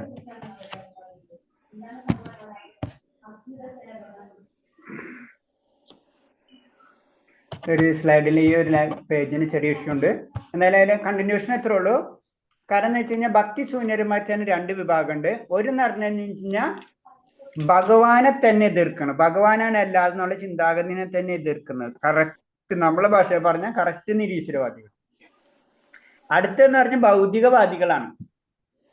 അവരെന്ന് പറയുമ്പോൾ എന്താണ്, അവർക്ക് ഭൗതികതയാണ് ഏറ്റവും ഇമ്പോർട്ടൻസ്. ഭഗവാൻ ഉണ്ടോ ഇല്ലയോ എന്നുള്ള അവരുടെ ചിന്താഗതി ഇല്ല. ഭഗവാൻ ഉണ്ടായാലും ഇല്ലെങ്കിൽ അവരെ സംബന്ധിച്ച് പ്രശ്നമില്ല, അവരെ പോക്കറ്റിൽ പൈസ വരാന്ന് മാത്രം ചിന്തിക്കുക. അതാണ് സാധാരണ രീതിയിലുള്ള ഭൗതികവാദികൾ. അപ്പൊ അതില് ഏതെങ്കിലും ഭൗതിക ലാഭം ഉദ്ദേശിച്ച് ദേവന്മാരെ ആരാധിക്കാമെന്ന് വിശുദ്ധ. അപ്പൊ പറഞ്ഞത് കമ്പാരിറ്റീവ്ലി ഏറ്റവും ഡേഞ്ചർ ആരാണ്? ഭഗവാനെ ഒട്ടും വിശ്വസിക്കാത്തവർ. രണ്ടാമത്തെ വിഭാഗം വീണ്ടും കുഴപ്പമില്ല. കാരണം എന്താണ്, അവര് അറ്റ്ലീസ്റ്റ് ദേവന്മാരെ അതിൽ ആരാധിക്കും. പിന്നെ നമ്മളിപ്പോ പറഞ്ഞ പോലെ ആഗ്രഹങ്ങൾക്ക് വേണ്ടി ഭഗവാനെ ആരാധിക്കും. അവര് എന്താ, ഞാനൊന്ന് ലീവ് ചെയ്യണു പ്രഭു, ഒരു അത്യാവശ്യം. ശരി ശരി ശരി ശരി പ്രഭു. ഹരേ കൃഷ്ണ. ഹരേ കൃഷ്ണ. അപ്പൊ ഏതെങ്കിലും ഭൗതിക ലാഭം ഉദ്ദേശിച്ച് എന്താണ് പ്രഭു? ബാബുപ്രഭു ലീവ് ചെയ്തോട്ടെ. ഓക്കെ ബാബുപ്രഭു ലീവ് ചെയ്തോട്ടെ. ശരി ശരി പ്രഭു. ഹരേ കൃഷ്ണ. ഏതെങ്കിലും ഭൗതിക ലാഭം ഉദ്ദേശിച്ച് ദേവന്മാരെ ആരാധിക്കാമെന്ന് വിശുദ്ധ ഗ്രന്ഥങ്ങളിൽ പറയുന്നുണ്ട്. ദേവന്മാരെ ആരാധിക്കേണ്ടെന്ന് ഓരോരുത്തരും പറയുന്നില്ല. നമ്മൾ ഗ്രന്ഥങ്ങളിൽ തന്നെ പറഞ്ഞിട്ടുണ്ട് ദേവന്മാരെ ആരാധിക്കാൻ. ഇതാണ് നമ്മൾ ലാസ്റ്റ് ഭാഗത്തിലേക്ക് ഇതൊക്കെ കൊണ്ടുപോയത്. ദേവന്മാരെ ആരാധിക്കുന്നതുകൊണ്ട് കുഴപ്പമില്ല, പക്ഷെ എന്താണ്, അത് ടെമ്പററി ആണ്. അപ്പൊ അവിടെ പറയുന്നുണ്ട്, ഉദാഹരണമായി രോഗദുരിതരായ അവസ്ഥയിൽ നിന്ന് മോചനം നേടാനായി സൂര്യദേവൻ ആരാധിക്കാൻ ഉപദേശിക്കാറുണ്ട്. സൂര്യനെ ആരാധിക്കാം. സുന്ദരിയായ ഭാര്യയെ കിട്ടാൻ ശിവപെരുമാളിനെ പത്നിയായ ഉമയെ പ്രാർത്ഥിക്കാം. തിരിച്ചും സ്ത്രീജനങ്ങള് പാർവതി പൂജ ഒക്കെ ചെയ്യാറുണ്ട് അല്ലെ. അപ്പൊ എന്നത് പറഞ്ഞ പോലെ ഇതൊക്കെ ഗ്രന്ഥങ്ങളിൽ പറഞ്ഞിട്ടുള്ള കാര്യങ്ങളാണ്. നമുക്ക് അതാണ് ആഗ്രഹം. ഭൗതികമായിട്ടുള്ള ആഗ്രഹമാണെങ്കിൽ ഭൗതികമായിട്ടുള്ള കാര്യങ്ങൾ നമുക്ക് ചെയ്യാം. അത് നമ്മൾ ഗ്രന്ഥങ്ങളിൽ പറഞ്ഞിട്ടുണ്ട്. നമുക്ക് എന്തെല്ലാം ആഗ്രഹമുണ്ട് അതൊക്കെ കാര്യങ്ങൾ അവിടെ കിട്ടും. നമ്മളെ ഇതിൽ പറഞ്ഞു കഴിഞ്ഞാൽ, നമ്മളൊരു മാർക്കറ്റിൽ പോയി കഴിഞ്ഞാൽ അവിടെ പല കാര്യങ്ങൾ ഇരിക്കുന്നുണ്ട്. നമുക്ക് ഏത് വേണമെങ്കിലും ഇഷ്ടമുള്ള എടുക്കാം. ഇത് തന്നെയാണ് ഭക്തിയിലും. അല്ല, ഏറ്റവും പരിശുദ്ധമായിട്ടുള്ളത് ഇതാണ് നമ്മളോട് പറഞ്ഞു തരുന്നത്. ഏറ്റവും പരിശുദ്ധവും പെർമനന്റ് ആയിട്ടുള്ള ആനന്ദമായിരുന്നത് ഭക്തി എന്നുള്ള ഭഗവത് സേവനമാണ്. ബാക്കിയുള്ളത് അവിടെ ഉണ്ട്, നമുക്ക് അത് വേണമെങ്കിൽ നമ്മൾ വാങ്ങിക്കാം. നമ്മളെ പോക്കറ്റിലെ പൈസ അനുസരിച്ച് നമ്മൾ അത് വാങ്ങിക്കാം. നമ്മൾ നല്ല പൈസക്കാരന് നല്ല സാധനങ്ങൾ വാങ്ങിക്കും, പൈസ കുറവുള്ളവർ ഇത് സാധനങ്ങൾ വാങ്ങിക്കും. എന്നിട്ട് പറഞ്ഞ പോലെ ഭക്തി എത്രയും നമ്മൾ ഉയരണേ അതിനനുസരിച്ച് ഭഗവാനിലേക്ക് നമ്മൾ കൂടുതൽ അടുക്കും. വിദ്യാലാഭത്തിന് സരസ്വതിയെ ഭജിക്കുന്നു. ശ്രീമദ് ഭാഗവതത്തിന് ഇക്കാര്യം സംബന്ധിച്ച് ഒരു നീണ്ട പട്ടിക തന്നെയുണ്ട്. ഭാഗവതത്തിൽ ക്ലിയർ കട്ട് പറഞ്ഞിട്ടുണ്ട് ഏത് കാര്യത്തിന് ഏത് ദേവനെയാണ് ആരാധിക്കേണ്ടതെന്നൊക്കെ ക്ലിയർ ആയിട്ട് പറഞ്ഞിട്ടുണ്ട്. എന്നാൽ അവർ ദേവന്മാരുടെ ഉത്തമ ഭക്തനായിരുന്നെങ്കിൽ കൂടിയും അവരുടെ ഭക്തിഹീനരായിട്ടാണ് കണക്കാക്കപ്പെടുന്നത്. ഭക്തന്മാരുടെ കൂട്ടത്തിൽ അവർ പരിഗണിക്കുന്നില്ല. പരിശുദ്ധ ഭക്തന്മാരെ കൂട്ടത്തില് ഈ ദേവഭക്തന്മാരെ കണക്ക് കൂട്ടില്ല. അവരെ ഭക്തിഹീനന്മാരായിട്ട് തന്നെയാണ് കണക്ക് കൂട്ടുന്നത്. അതാണ് നമ്മൾ മനസ്സിലാക്കേണ്ടത്. അത്രേ ഉള്ളൂ. അല്ലാണ്ട് അത് തെറ്റെന്നല്ല പറയുന്നത്. അത് ഏറ്റവും ഉയർന്ന തലം വെച്ച് നോക്കുമ്പോൾ ഇത് വളരെ താഴെയാണ്. അപ്പൊ ദേവന്മാരെ ആരാധിച്ച തെറ്റെന്നെല്ലാം പറഞ്ഞിട്ടില്ല. അത് വേദങ്ങളിൽ പറഞ്ഞിട്ടുള്ള കാര്യം തന്നെയാണ്. അപ്പൊ വേദത്തിൽ പറഞ്ഞ തെറ്റല്ലേ? അതല്ല. വേദത്തിൽ പറഞ്ഞത് എല്ലാവർക്കും വേണ്ടി എല്ലാ കാര്യങ്ങളും ഉണ്ട്. ഇപ്പൊ നമ്മൾ പറഞ്ഞില്ലേ, ഇപ്പൊ ഒരു ക്ലാസ്സിൽ 10 ടൈപ്പ് കുട്ടികളുണ്ടെങ്കിൽ 100 കുട്ടികളുണ്ടെങ്കിൽ അതിൽ 10 കുട്ടികൾക്ക് പഠിക്കേണ്ട രീതി എല്ലാവരും ഒരേ IQ ലെവലായിരിക്കില്ല. പലർക്കും പല രീതിയായിരിക്കും. അപ്പൊ അതിനനുസരിച്ചായിരിക്കും ടീച്ചേഴ്സ് ആ ക്ലാസ്സും സിലബസും ഒക്കെ പ്ലാൻ ചെയ്യുന്നത് എന്നത് പറഞ്ഞ പോലെയാണ്. അപ്പൊ എനിക്ക് ഇത് മാത്രമല്ല പഠിപ്പിച്ചിട്ടുള്ളൂ, അതല്ല, ഇത് നിന്റെ ലെവലിൽ അധ്വാനോട് നിൽക്കാതെ ഞാൻ പറഞ്ഞു തരുന്നു മാത്രം. അതാണ് വേദങ്ങളിൽ ചെയ്തിട്ടുള്ളത്. മായവാദികൾ, നിർവിക്തവാദികൾ പറയുന്നത് ഭഗവാൻ ഏത് രൂപത്തിൽ ആരാധിക്കാമെന്നാണ്. മാർഗമേതായാലും ലക്ഷ്യത്തിൽ എത്തിക്കുക ചെയ്യുമെന്നാണ് അവരുടെ യുക്തി. എന്നാൽ ദേവന്മാരെ ആരാധിക്കുന്നവർ ആത്യന്തികമായി തന്നെ ദേവന്മാരുടെ ലോകത്ത് മാത്രമായിരിക്കുമെന്നും ഭഗവാനെ ആരാധിക്കുന്നവർ ഭഗവതാമത്തിലാണെന്ന് ഭഗവതിൽ പറയുന്നു. അത് നമ്മൾ പഠിച്ചിട്ടുള്ളതാണ് അല്ലെ. യാന്തി ദേവവൃത ദേവാൻ പറഞ്ഞിട്ടുള്ള പ്രതിർവേദി എന്ന് പറഞ്ഞ ഒരു ശ്ലോകം ഞാൻ വിട്ടുപോയി. അപ്പൊ ആ ശ്ലോകത്തിൽ ക്ലിയർ ആയിട്ട് പറഞ്ഞിട്ടുണ്ട്, ദേവന്മാരെ ആരാധിക്കുന്നവർ ദേവന്മാരെ ലോകത്തെത്തും, പൃഥുക്കളെ ആരാധിക്കുന്നവർ പൃഥുക്കളെ ലോകത്തെത്തും, ഭൂതപ്രേത പിശാചികൾ ആരാധിക്കുന്നവർ അവരെ ലോകത്തെത്തും, എന്നെ ആരാധിക്കുന്നവർ എന്റെ അടുത്ത് ജീവിക്കും, മറ്റൊരിടത്ത് ജനിക്കുന്നവർ ഇവിടെ എത്തുമ്പോൾ ജീവിക്കുന്നു. അപ്പൊ ക്ലിയർ കട്ട് ഭഗവാൻ പറഞ്ഞു തന്നിട്ടുണ്ട്. അതിന്റെ അർത്ഥം അവിടെ ആരാധിക്കേണ്ട, അവരെ ആരാധിക്കേണ്ട എന്നല്ല പറഞ്ഞത്, അവരെ ആരാധിച്ചാൽ അവരെ അടുത്തെത്തും. ഞാൻ BSc സയൻസ് പഠിച്ചു കഴിഞ്ഞാൽ സയൻസ് ആവും, എന്താണ് പറയാ, സയൻസിന്റെ ഇതാവും. മാത്സ് പഠിച്ചു കഴിഞ്ഞാൽ മാത്സ് ആവും, അല്ലെങ്കിൽ പറയാം എഞ്ചിനീയറിംഗ് പഠിച്ചു കഴിഞ്ഞാൽ എഞ്ചിനീയർ ആവും, ഡോക്ടർ പഠിച്ചു കഴിഞ്ഞാൽ ഡോക്ടർ ആവും എന്നത് പറഞ്ഞ പോലെയാണ്. ഏതാണ് നീ പഠിക്കുകയാണ്, ഏതാണ് നിന്റെ IQ, അതിനനുസരിച്ച് നീ മാറും. പക്ഷെ ഏറ്റവും ഉയർന്നത് ഞാനാണ് എന്നും ഭഗവതിയിൽ ക്ലിയർ ആയിട്ട് ഭഗവാൻ പറഞ്ഞു തരുന്ന. അയോഗ്യരായ ശിഷ്യന്മാർ കണക്കറ്റ ക്ഷേത്ര നിർമ്മാണം, കണക്കിൽ കവിഞ്ഞ ഗ്രന്ഥപാരായണം എന്നിവ അംഗീകരിക്കരുത്. അതായത് ശരിക്കും ആചാര്യന്മാരെ പറ്റി പറഞ്ഞു തരാണ്. ആചാര്യന്മാർ ഒരിക്കലും എന്താ പറയുന്നത്, കുറെ ശിഷ്യന്മാരുണ്ടാക്കാം, അതേപോലെ തന്നെ കുറെ ക്ഷേത്രങ്ങൾ പണിയുക, കുറെ ഗ്രന്ഥങ്ങൾ വായിക്കുക, ഇതിന്റെ ആവശ്യമില്ല. അതാണ് ഫസ്റ്റ്. ഒരാൾക്ക് അനേകം ശിഷ്യന്മാരാകാം, പക്ഷെ ഏതെങ്കിലും പ്രവൃത്തിയോ സൗജന്യത്തിന്റെ പേര് അവരിൽ ആരോടും കടപ്പാടുണ്ടാകാൻ പാടില്ല. സോറി, എന്താ പറയുക, ശിഷ്യന്മാരെന്ന് പറയുമ്പോ തന്നെ അയോഗ്യരായ ശിഷ്യന്മാരാവാം, അയോഗ്യരായ ശിഷ്യന്മാരുണ്ടാവാൻ പാടില്ല. അതായത് കുറെ ശിഷ്യന്മാരുണ്ടാക്കാന്ന ലക്ഷ്യത്തിൽ എന്ത് ചെയ്യും, ചിലവരെന്തെന്ന് വെച്ച് കഴിഞ്ഞാൽ യോഗ്യത ഇല്ലാത്തവരടക്കം ശിഷ്യന്മാരാക്കും, പേരും പെരുമയ്ക്ക് വേണ്ടി. ഇപ്പോഴത്തെ രീതിയിൽ followers, 2K followers, 5K followers, അത് തെറ്റാ. അതാണ് പറഞ്ഞത്. അപ്പൊ എന്താണ് സംഭവിക്കാന്ന് പറഞ്ഞു കഴിഞ്ഞാൽ, അങ്ങനെ ഫോളോവേഴ്സ് ഉണ്ടാക്കി കഴിഞ്ഞു കഴിഞ്ഞാലേ നമ്മൾ അവരായിട്ട് ആ ഫോളോവേഴ്സിനെ നിലനിർത്താൻ വേണ്ടി, അല്ലെങ്കിൽ ആ ശിഷ്യന്മാരെ നിലനിർത്താൻ വേണ്ടി ചില തെറ്റുകൾ നമ്മൾ ചെയ്യേണ്ടി വരും. അതാണ് ആചാര്യന്മാർക്ക് കൊടുക്കണ ഒരു നിർദ്ദേശം. പ്രഭാസ്വാമി അത് ക്ലിയർ ആയിട്ട് ഒരു ഉദാഹരണ സഹിതം പറഞ്ഞിട്ടുണ്ട്. അതായത് ഒരു സംഭവമാണത്. അതായത് ഒരു ക്ഷേത്ര നിർമ്മാണം, ഏതൊരു ഫോറിൻ കൺട്രിയിൽ ക്ഷേത്ര നിർമ്മാണത്തിനെ പറ്റി ഇങ്ങനെ ചർച്ചയും കാര്യങ്ങൾ ചെയ്തുകൊണ്ടിരിക്കുക. അപ്പോ അതിൽ ഏറ്റവും കൂടുതൽ ഫൈനാൻസ് ചെയ്തിട്ട ഒരു ശിഷ്യൻ ഉണ്ടായിരുന്നു. അങ്ങനെ ക്ഷേത്രങ്ങൾ എല്ലാത്തിലും ഉണ്ടാവുമല്ലോ. അപ്പൊ എന്താണ് ആ ശിഷ്യന്റെ ചിന്താഗതി എന്ന് വിചാരിച്ചു കഴിഞ്ഞാല്, ഞാനാണല്ലോ ഇതെല്ലാം ചെയ്യുന്നത്, അപ്പൊ ഞാൻ പറയുന്ന പോലെ പ്രഭാസ്വാമി കേൾക്കും എന്നുള്ളൊരു മൈൻഡ് സെറ്റ് വന്നു. പ്രഭാസ്വാമി അത് ക്ലിയർ കട്ട് അവിടെ ക്ലിയർ ചെയ്ത് കൊടുക്കുന്നുണ്ട്. അപ്പൊ ആ ഒരു മൈൻഡ് സെറ്റ് നമ്മൾക്ക് ഉണ്ടാവണം. അതായത് ഉയർന്ന ലെവൽ, ഓരോ സ്റ്റെപ്പ് ഉയരുമ്പോഴും നമ്മളത് മനസ്സിലാക്കണം എന്നാണ് പറയുന്നത് ഇതില്. അപ്പൊ അവരോട് കടപ്പാടുണ്ട്, അവൻ ഇത്രയും പൈസ തന്നാലേ അപ്പൊ അവൻ ചെയ്യുന്നത് ശരിയാ, അവന്റെ ഒക്കെ ചില കാര്യങ്ങൾ കണ്ണടച്ചിരിക്കുക, അത് പാടില്ല. പുതിയ ക്ഷേത്രം നിർമ്മിക്കുന്നതിന് വലിയ ഉത്സവം കാണിക്കാതിരിക്കണമെന്നാണ് മറ്റൊരു കാര്യം. ഭക്തിയുടെ സേവനത്തിന്റെ മാർഗത്തിൽ പുരോഗതിക്ക് നയിക്കാവുന്ന കവിഞ്ഞ ഗ്രന്ഥങ്ങളൊന്നും വായിക്കരുതെന്ന് നിർദ്ദേശമുണ്ട്. പിന്നെ ക്ഷേത്ര നിർമ്മാണം നല്ലത് തന്നെയാണ്. ഇത് ഞാൻ ഇന്നലെ പറഞ്ഞത് ആചാര്യന്മാരുടെ ലെവലുകളാണ്.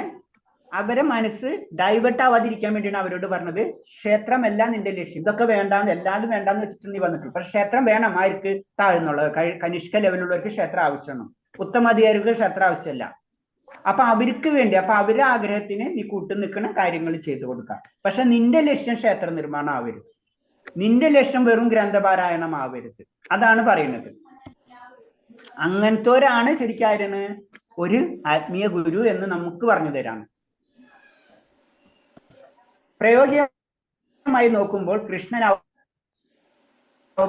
അവബോധത്തിന്റെ ശാസ്ത്രം മനസ്സിലാക്കും ഭഗവത്ഗീത, ശ്രീമദ് ഭാഗവതം, ചൈതന്യ മഹാപ്രഭുവിന്റെ ഉപദേശങ്ങൾ, ഭക്തി രസാമൃതം എന്നീ ഗ്രന്ഥങ്ങൾ മാത്രമേ വേണ്ടൂ. മറ്റു ഗ്രന്ഥങ്ങൾ വായിക്കാനുള്ള തത്രപ്പാട് ഒഴിവാക്കണം.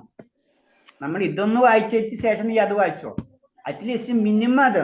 നമ്മൾ ABCD പഠിക്കുന്ന പോലെ എന്താണ് ഭാഗവതം ആദ്യം നമ്മൾ പഠിക്കുന്നത് ഏതാണ്, ഈ ഭഗവീത പഠിക്കുക, ശരിക്കും പഠിക്കുക, ഒന്നല്ല ഒരു 10 പ്രാവശ്യം വായിക്കുക. അത് കഴിഞ്ഞിട്ട് ഭാഗവതം വായിക്കാൻ തുടങ്ങാം. അത് ചിലപ്പോൾ 2-3 വർഷം കഴിയും വായിക്കണമെങ്കിൽ, വായിച്ചു തീരണമെങ്കിൽ, പഠിക്കാൻ പിന്നെ സമയം. ഇത് 2 മര്യാദയ്ക്ക് പഠിച്ചു കഴിഞ്ഞിട്ടതിന് ശേഷമാണ് അടുത്തത് ചൈതന്യ ചരിതാമൃതത്തിലേക്ക് കടക്കേണ്ട ആവശ്യമുള്ളൂ. അല്ലാതെ നമ്മളെ കുറേ ഗ്രന്ഥങ്ങൾ അത് കിട്ടി ഇത് കിട്ടി എല്ലാതും വായിക്കാൻ തുടങ്ങിക്കഴിഞ്ഞാല് നമുക്ക് എന്താണ്, നമുക്ക് അനാവശ്യമായിട്ടുള്ള സംശയങ്ങൾ വന്നുകൊണ്ടിരിക്കും. അത് ഉയർന്ന തലത്തിനും താഴ്ന്ന തലത്തിനും ശരിയാണ്. ഇതുകൊണ്ട് വെച്ചിട്ട് നമുക്ക് നിർത്താം. ശ്രീമദ് ഭാഗവതത്തിൽ പറയുന്നുണ്ട്, സന്യാസം സ്വീകരിച്ചാൽ അയോഗ്യരെ ശിഷ്യന്മാരായി സ്വീകരിക്കരുത്. ഫോളോവേഴ്സ് അല്ലെ, 3K 4K 1K ഇതൊന്നും ആവാൻ പാടില്ല. അങ്ങനെ ശിഷ്യന്മാരെ കൂട്ടിയിട്ട് ഒരു കാര്യമില്ല. യഥാർത്ഥത്തിൽ കൃഷ്ണാവബോധം അന്വേഷിച്ചെത്തിവനോ ശിഷ്യനെ തേടി വന്നിരിക്കുന്ന സന്യാസി അയാളെ പരീക്ഷിച്ചിരണം. അതല്ല ലക്ഷ്യമെങ്കിൽ അയാളെ സ്വീകരിക്കരുത്. ഒരു ശിഷ്യനെ സ്വീകരിക്കേണ്ടത് എങ്ങനെയാണെന്നും കൂടെ പറഞ്ഞു തരണം. അത് ആത്മാർത്ഥമായിട്ട് അവന് ഭക്തിയിൽ ഉയരാൻ ആഗ്രഹിക്കുന്നുണ്ടെങ്കിൽ അവനെ പരീക്ഷിച്ചറിയണം. അവനത് ചെയ്യാൻ കഴിവുണ്ടോ? അവന് 1 വർഷം 2 വർഷം നമ്മൾ ഇതിൽ പറഞ്ഞ അത്ര അവന് പരീക്ഷണ ഘട്ടമാണ്. ആ പ്രൊഫഷൻ പീരീഡ് അത് നമ്മളെല്ലാ സ്ഥലത്തും കാണാം. പ്രൊഫഷൻ പീരീഡ് ആദ്യം നിന്നിട്ട് കുറച്ച് കാര്യങ്ങളൊക്കെ കേട്ടുമ്പോ എന്തൊക്കെ ചെയ്യണം എന്നൊക്കെ ആഗ്രഹത്തിൽ കൊണ്ട് വരും. കുറച്ച് കഴിയുമ്പോൾ പറയില്ലേ, ആരംഭ സൂരത്വം പോലെ തുടങ്ങും. കുറച്ച് കഴിയുമ്പോൾ ഇതൊക്കെ വിട്ടുപോകും. അപ്പൊ അങ്ങനെ ശിഷ്യന്മാര് സ്വീകരിക്കരുതെന്ന് പറയാണ്. അപ്പൊ അത്തരം ഒരു പക്വത വരുത്തണം അവരാദ്യം. അല്ലെങ്കിൽ അതിൽ വിജയിച്ചാൽ മാത്രമേ അവരെ എന്ത് ശിഷ്യനാക്കി എടുക്കാൻ പാടുള്ളൂ. അല്ലെങ്കിൽ അത് ഗുരുവിന് തന്നെ ബുദ്ധിമുട്ടാണ്. അതാണ് നമ്മൾ ഗുരു അപരാധം എന്ന് പറയും. ഗുരു അപരാധം നമ്മൾ ചെയ്യുന്ന പറയുന്ന കാര്യമാണ്. ഗുരുവിനെ സ്വീകരിച്ചു കഴിഞ്ഞു കഴിഞ്ഞാൽ പിന്നെ നമ്മൾ തെറ്റുകൾ ചെയ്യരുത്. അപ്പൊ ഗുരുവിനോടും കൂടെ നിർദ്ദേശിക്കാണ്, നിന്റെ ശിഷ്യന്മാരെ നീ ചെക്ക് ചെയ്തതിന് ശേഷമായിരിക്കണം നീ എടുക്കേണ്ടത്. നമ്മളെ പോലുള്ളവരോട് പറഞ്ഞു തരാണ്, നമ്മൾക്ക് തോന്നാണ് 1 or 2 വർഷം മുഴുവനും നമ്മളത് കറക്റ്റ് പ്രാക്ടീസ് ചെയ്ത് നമുക്ക് ചെയ്യണം എന്ന് മനസ്സിൽ 100% ഉറപ്പിച്ചാലേ അടുത്ത സ്റ്റെപ്പിലേക്ക് നമുക്ക് കടക്കാൻ പാടുള്ളൂ. അല്ലെങ്കിൽ ചിലപ്പോൾ നമുക്ക് ഇപ്പൊ ചെറിയ വിഷമം കാര്യങ്ങളുണ്ട്, അല്ലെങ്കിൽ എന്തെങ്കിലും കിട്ടാൻ അപ്പൊ കുറച്ച് എന്തെങ്കിലും കേട്ടു, അപ്പൊ വലിയ നമുക്ക് ഇൻട്രസ്റ്റിംഗ് ആയി അന്ന് അടുത്തടുത്ത് ചാടിയിട്ട് നമ്മൾ ഭക്തിയില് നമ്മളൊരു പരുക്ക അവസ്ഥയിൽ, അതാണ് നമ്മൾ ഇതിലും പറയാ, കുറച്ച് നാൾ പ്രാക്ടീസ് ചെയ്യും. 1 വർഷം 2 വർഷമൊക്കെ പ്രാക്ടീസ് ചെയ്ത് അത് കഴിഞ്ഞിട്ട് അടുത്ത സ്റ്റെപ്പിലേക്ക് കടക്കാം. അപ്പൊ അതിന്റെ ഇടയ്ക്ക് നമ്മുടെ ജീവിതത്തിൽ പല ഇറക്കവും കയറ്റവും പല പ്രശ്നങ്ങളൊക്കെ ഉണ്ടാവും. എന്നിട്ടും ഭഗവാനെ വിടാതെ നമ്മൾ നിൽക്കുകയാണെന്ന് വെച്ച് കഴിഞ്ഞാൽ പിന്നെ നമുക്ക് ഗുരുവിനെ അറിയാം, കുഴപ്പമില്ല. അതാണ് പറഞ്ഞു തരുന്നത്. അപ്പൊ പെട്ടെന്ന് നമ്മളുടെ കാര്യങ്ങൾ എടുക്കാതെ, പക്ഷെ എടുക്കുമെന്നുള്ള ദൃഢനിശ്ചയം നമ്മളിൽ ഉണ്ടാവുകയും വേണം. ഭഗവാനെ ഭഗവാൻ ഇല്ലാതെ വേറെ ഒന്നുമില്ല എന്നുള്ളൊരു അവസ്ഥ നമ്മളിൽ വരണം. അത് പെട്ടെന്നുള്ള എടുത്തിട്ടാവാനും പാടില്ല. ഓക്കെ, ഹരേ കൃഷ്ണ. അപ്പൊ ഇന്ന് ഇത്രയും നമുക്ക് 17ാമത്തെ പേജ് വരെ കേട്ടാ.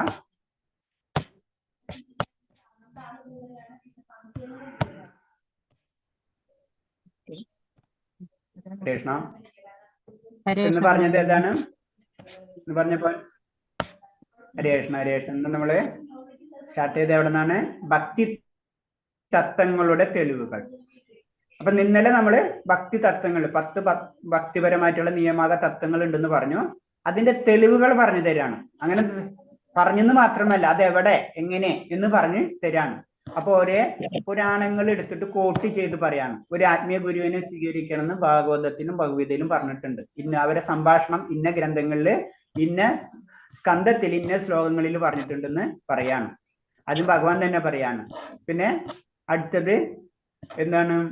ആചാര്യനെ സ്വീകരിക്കണം എന്ന് പറയാണ്. അപ്പൊ അതിന്റെ കാര്യങ്ങൾ പറഞ്ഞു തരുന്നത്. പിന്നെ പുണ്യാത്മാക്കളുടെ കാലടിപ്പാടുകൾ പിന്തുടരണം. അതെവിടെ? സ്കന്ധപുരാണത്തിൽ പറയുന്ന കാര്യമാണ്. സ്കന്ധപുരാണത്തിൽ അങ്ങനെ പറയുന്നുണ്ട്. പിന്നെ അടുത്തത് പറയുന്നത് എന്താണ്? പത്മപുരാണത്തിൽ പറയുന്നത് അത് കൃഷ്ണന് വേണ്ടി ഭഗവാന് വേണ്ടി ത്യജിക്കാനുള്ള സന്നദ്ധ ഉണ്ടാവാം. പിന്നെ പുണ്യസ്ഥലങ്ങളില് എന്ന് പറയുന്നത് കൃഷ്ണന് വേണ്ടി എന്തും ത്യജിക്കാനുള്ള സന്നദ്ധ, അത് പത്മപുരാണത്തിൽ പറയണേ. പിന്നെ പുണ്യ സ്ഥലങ്ങൾ താമസിക്കണം, അത് സ്കന്ധപുരാണത്തിൽ പറയണേ. പിന്നെ ഗംഗാനദിയുടെ ഇമ്പോർട്ടൻസ് അത് ഭാഗവതത്തിൽ പറയുന്നുണ്ട്. ഇപ്പൊ ഭാഗവതത്തില് ഗംഗാനദി എന്താണ്, ഗംഗാനദിയുടെ ഇമ്പോർട്ടൻസ് ഒക്കെ പറഞ്ഞു തരുന്നുണ്ട്.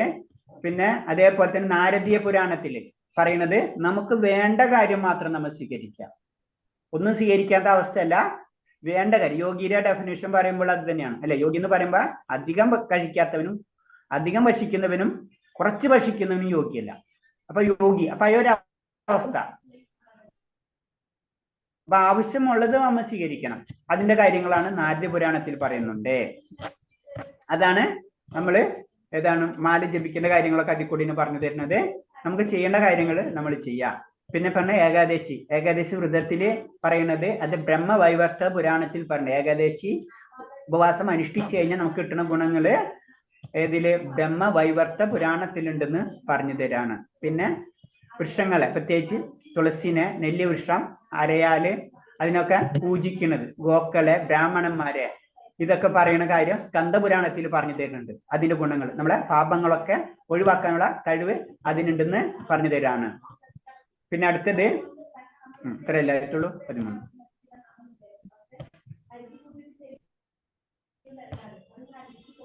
വൈഷ്ണവപദ പെരുമാറ്റത്തെ രീതി പറയുന്നുണ്ട്.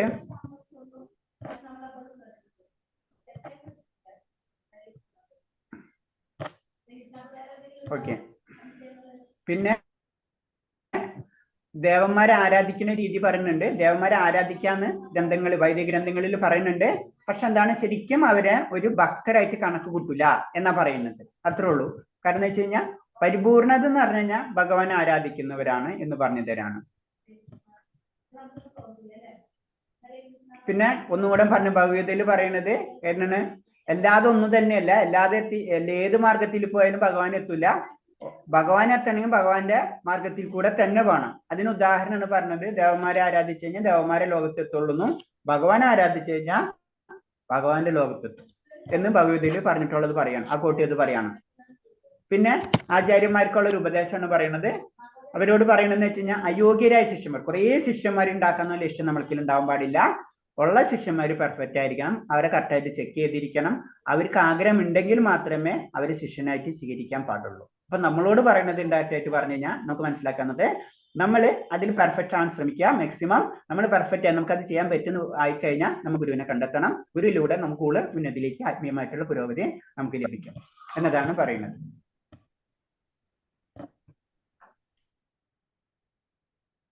ഓക്കെ.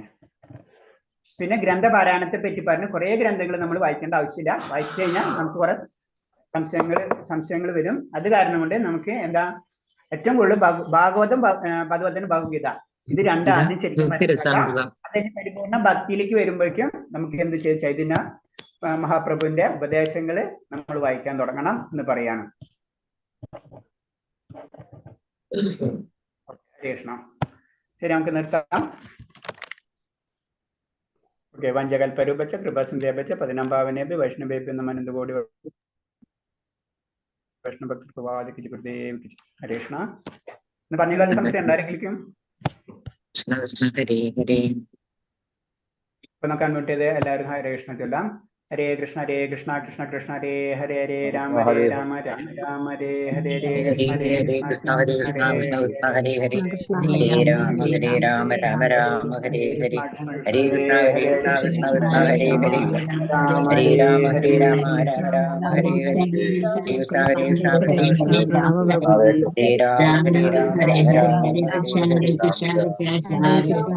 ഹരേ രാമ എല്ലാവർക്കും പ്രണാമം. ഹരേ കൃഷ്ണ.